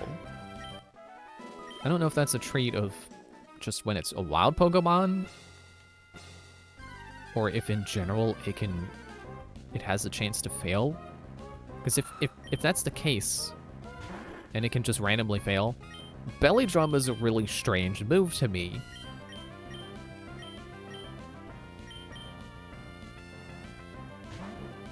I would almost assume it's a move that is almost balanced too hard in favor of, like, well, we don't want it to be overpowered. And then they just overcorrect, and it's just, like, barely useful.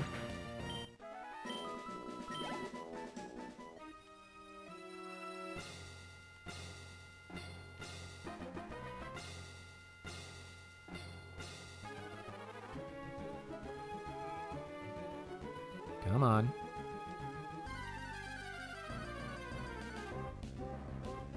My mind just went back to, it's like, man, Splatoon got 2 sequels and a spin-off in the past, like, 10 years, and ARMS hasn't gotten nothing.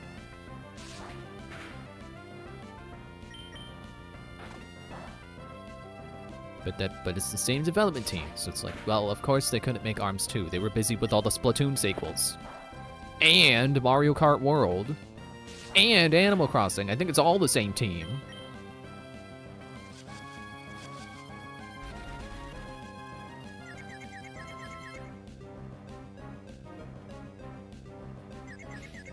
Which, that does sound kind of odd that one team would be working on so many different games at once.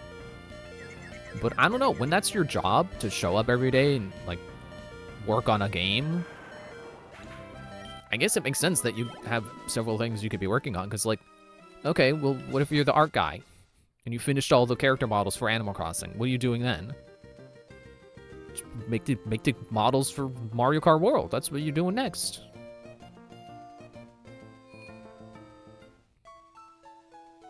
Or maybe their work can be interspersed. So maybe one day they're working on Animal Crossing, and then the next day they're like, I don't really want to do that right now. I'm going to work on Mario Kart. I don't know if they get that much agency, but it could be. Maybe that's the secret to Nintendo's quality.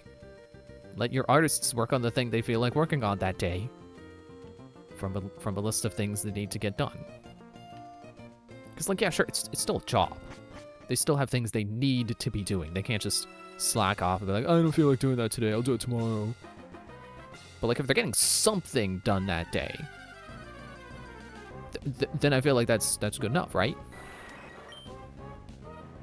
Video game development is ultimately a creative process, and you can't force a creative process every single day. So I would think that they would at least have some leniency of, like, well, kind of stuck on this project, so how about I work on that one instead? While I, you know, work through the issues. While I work through the artist's block.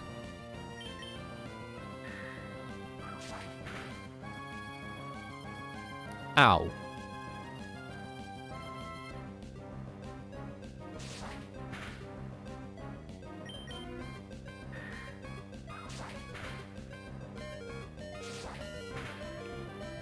I would really like to not have to visit the Pokemon Center after every battle. That would be nice.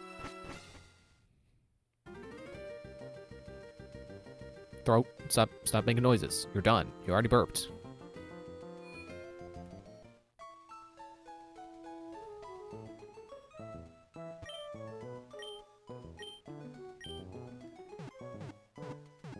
Those guys blocking the door to the Elite Four just remind me of the 2 Gorons standing in front of the Goron mines in Twilight Princess.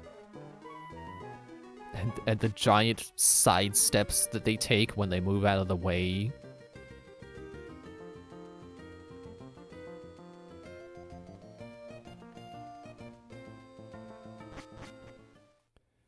I kind of miss that Goron design. I like the Breath of the Wild one. I'm kind of tired of it. But I can say that about basically anything tangentially related to Breath of the Wild that they keep using. What do you mean you missed? Okay, bye!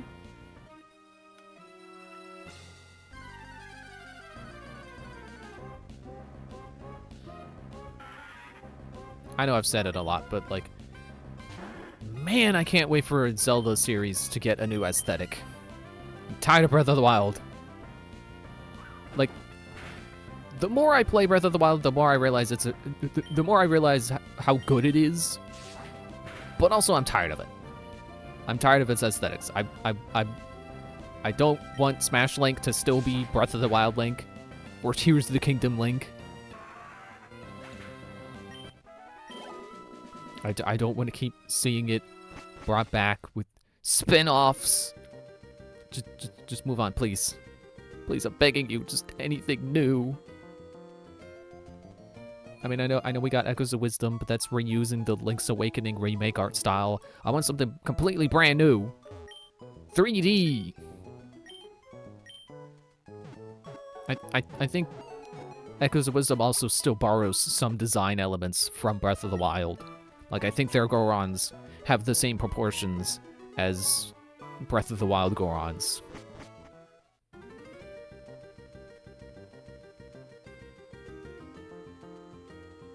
Although, now that I say that, I can't remember exactly how they looked in Skyward Sword. Maybe it's more of kind of that proportion, those proportions? But I remember those ones.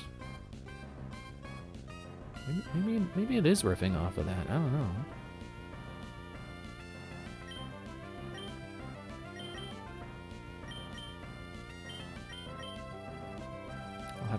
I'll have to look into that later. Look up frickin' Gorko. See what he looked like. Man, I know people like Gorko. They find his enthusiasm charming. I hate Gorko, because he is just like, hey, Link, hey, stop your adventure. I gotta show you this tutorial thing. And if you say no to him, he's just like, huh? You don't want me to tell you how if you use your glowing beam on this wall, you could draw something and make objects appear? You know, he does that thing where you say no and he gives you the tutorial anyway. But under the guise of like well, I just wanted to tell you the blah, blah, blah. It's like, I already know, that's why I said no. Like, people get on Fi's case for being unskippable. She's supposed to be your guide. What's Gorko's excuse?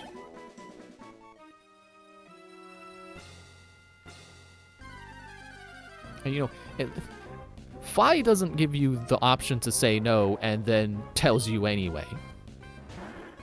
Actually, I think there are a couple of instances where she does that. Missed again, and then Whirlwind, and repeat!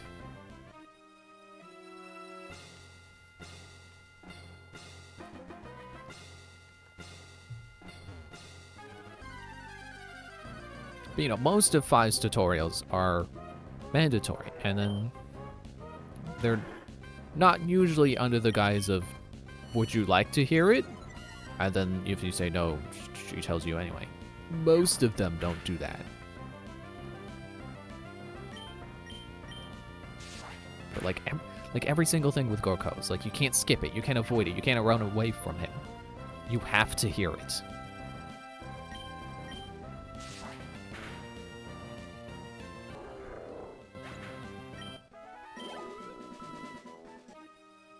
And at least Fi does other helpful things other than tutorialize you. Like, if you actively want help with a situation, she will help you.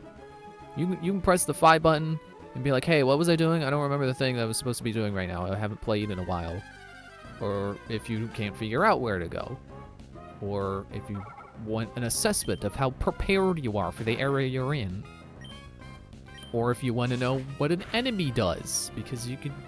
She's like Navi, where you can target an enemy and ask her about it, and I always miss that feature in other Zelda games. They should really keep that as a feature. I know Breath of the Wild and Tears of the Kingdom like Link not having a partner.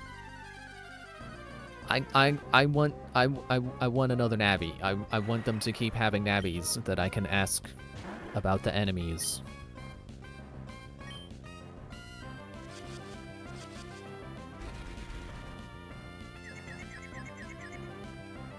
Can you stop? Stop confusing.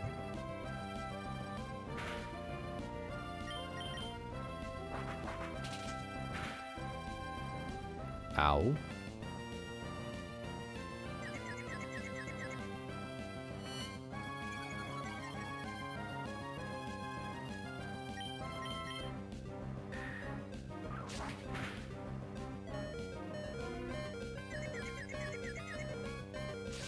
Yeah, you better.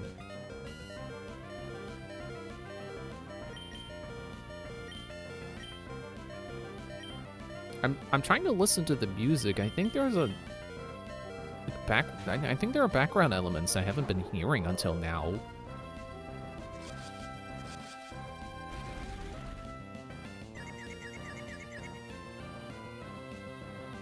Yeah, there totally are.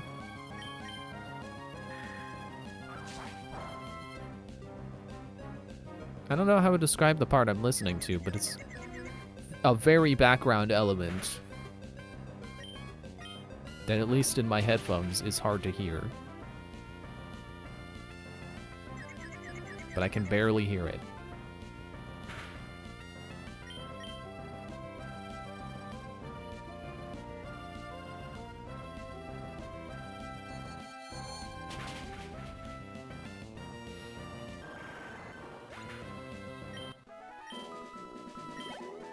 Something I've realized is that I really like layered music. Like really textured music. But not like busy and noisy. I like all the elements to come together nicely. But I like there to be a lot of, not necessarily layers, but a lot of elements that come together to make it interesting. And I realized one of the reasons why I like Slipknot so much is that they do that. They are very good at having a lot of elements going on and layers, different things going on that all come together nicely and all do, like, are all individually doing something really good. Which I think is interesting because there's like 9 guys in that band. There's like 9 guys actively performing for those songs.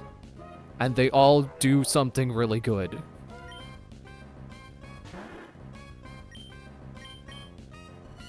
Okay, well, at least Screech didn't miss this time. I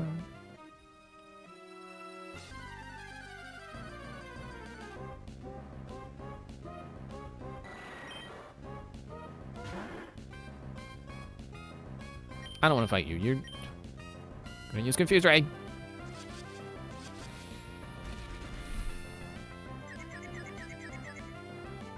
I was thinking how I prefer Mold Breaker as Tinkaton's ability than I do Own Tempo. Right now would be a really great time to have an Own Tempo Tinkaton.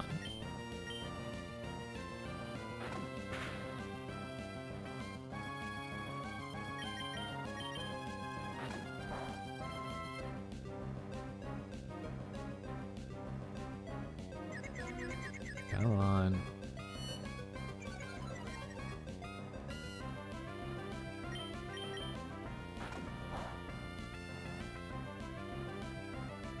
Don't flinch.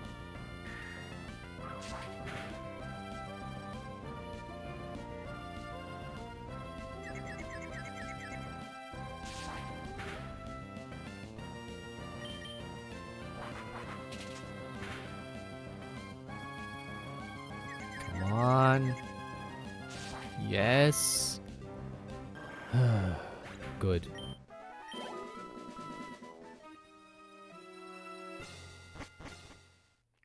Well, I would say we could go for one more level up on Galeon, but that Zubat did a number. I think it was 7. I don't know. It was a number.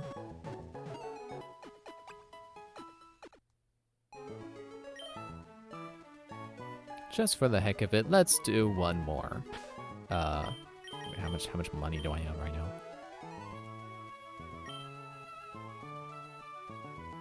I think that's enough for a super potion, but I can't buy them here. I don't think I can afford anything here.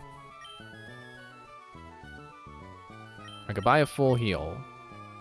Sure.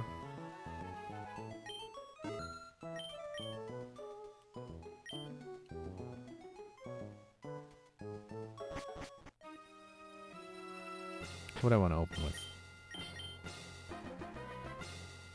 I don't really have a Dark Slayer, so I guess Claire.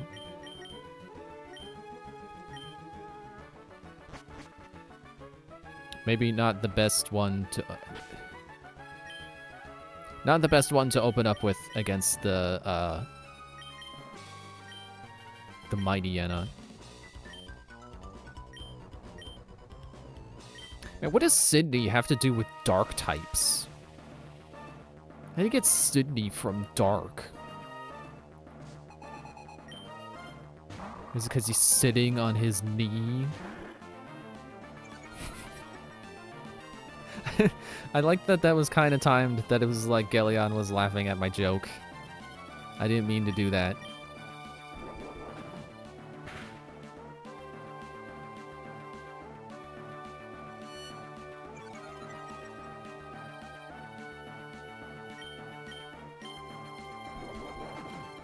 I'm surprised you're not starting with a bunch of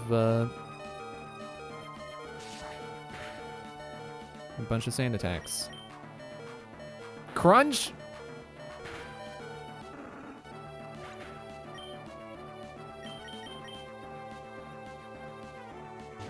But at least Claire didn't get hit with an Intimidate. She's faster.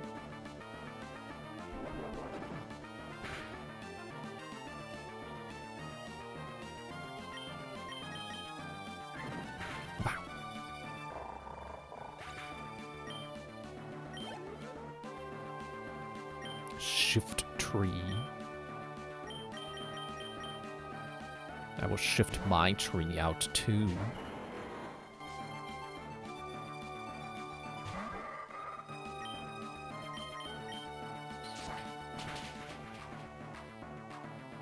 Ah. Yeah, I think I really need everyone to be like level 55. That would be the most comfortable way to beat this. Oh, critical hit.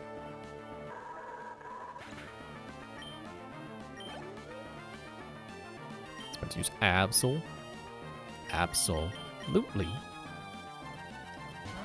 Man, so that I'm referencing a I guess that's a title card for a company that works on a lot of Adult Swim shows. Oh,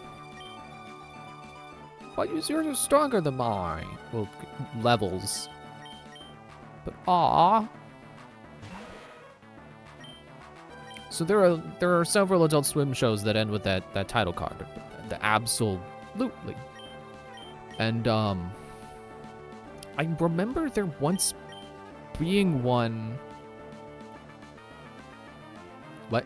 Okay. What? Huh? What? You snatched my goo?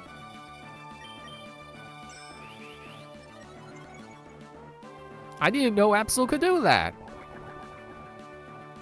It's weird.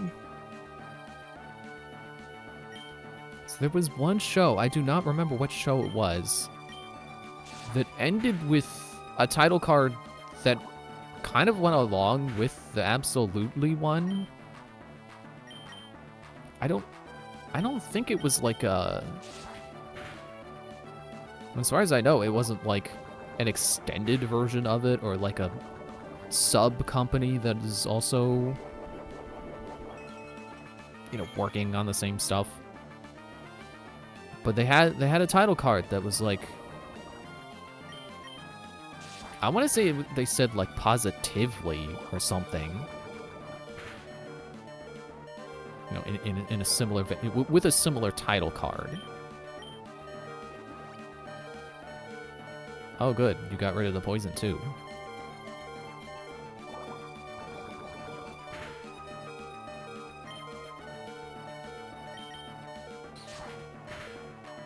Oh.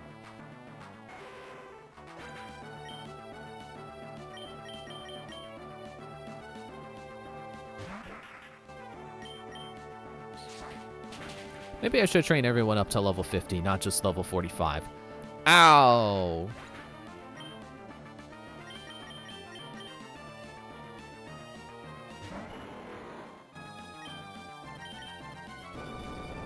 I don't know why I feel like Earthquake is going to be especially good on Absol. Not really.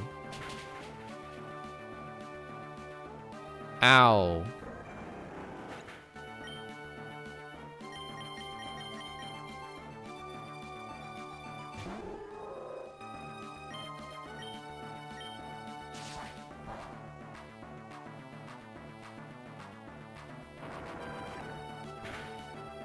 You stole my acid armor.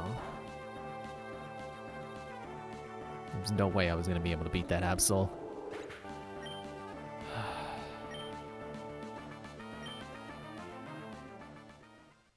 What even is whiting out? How do you white out? Alright, that's gonna be it for tonight. Thanks for watching. See you Wednesday. More grinding! Yay! Bye.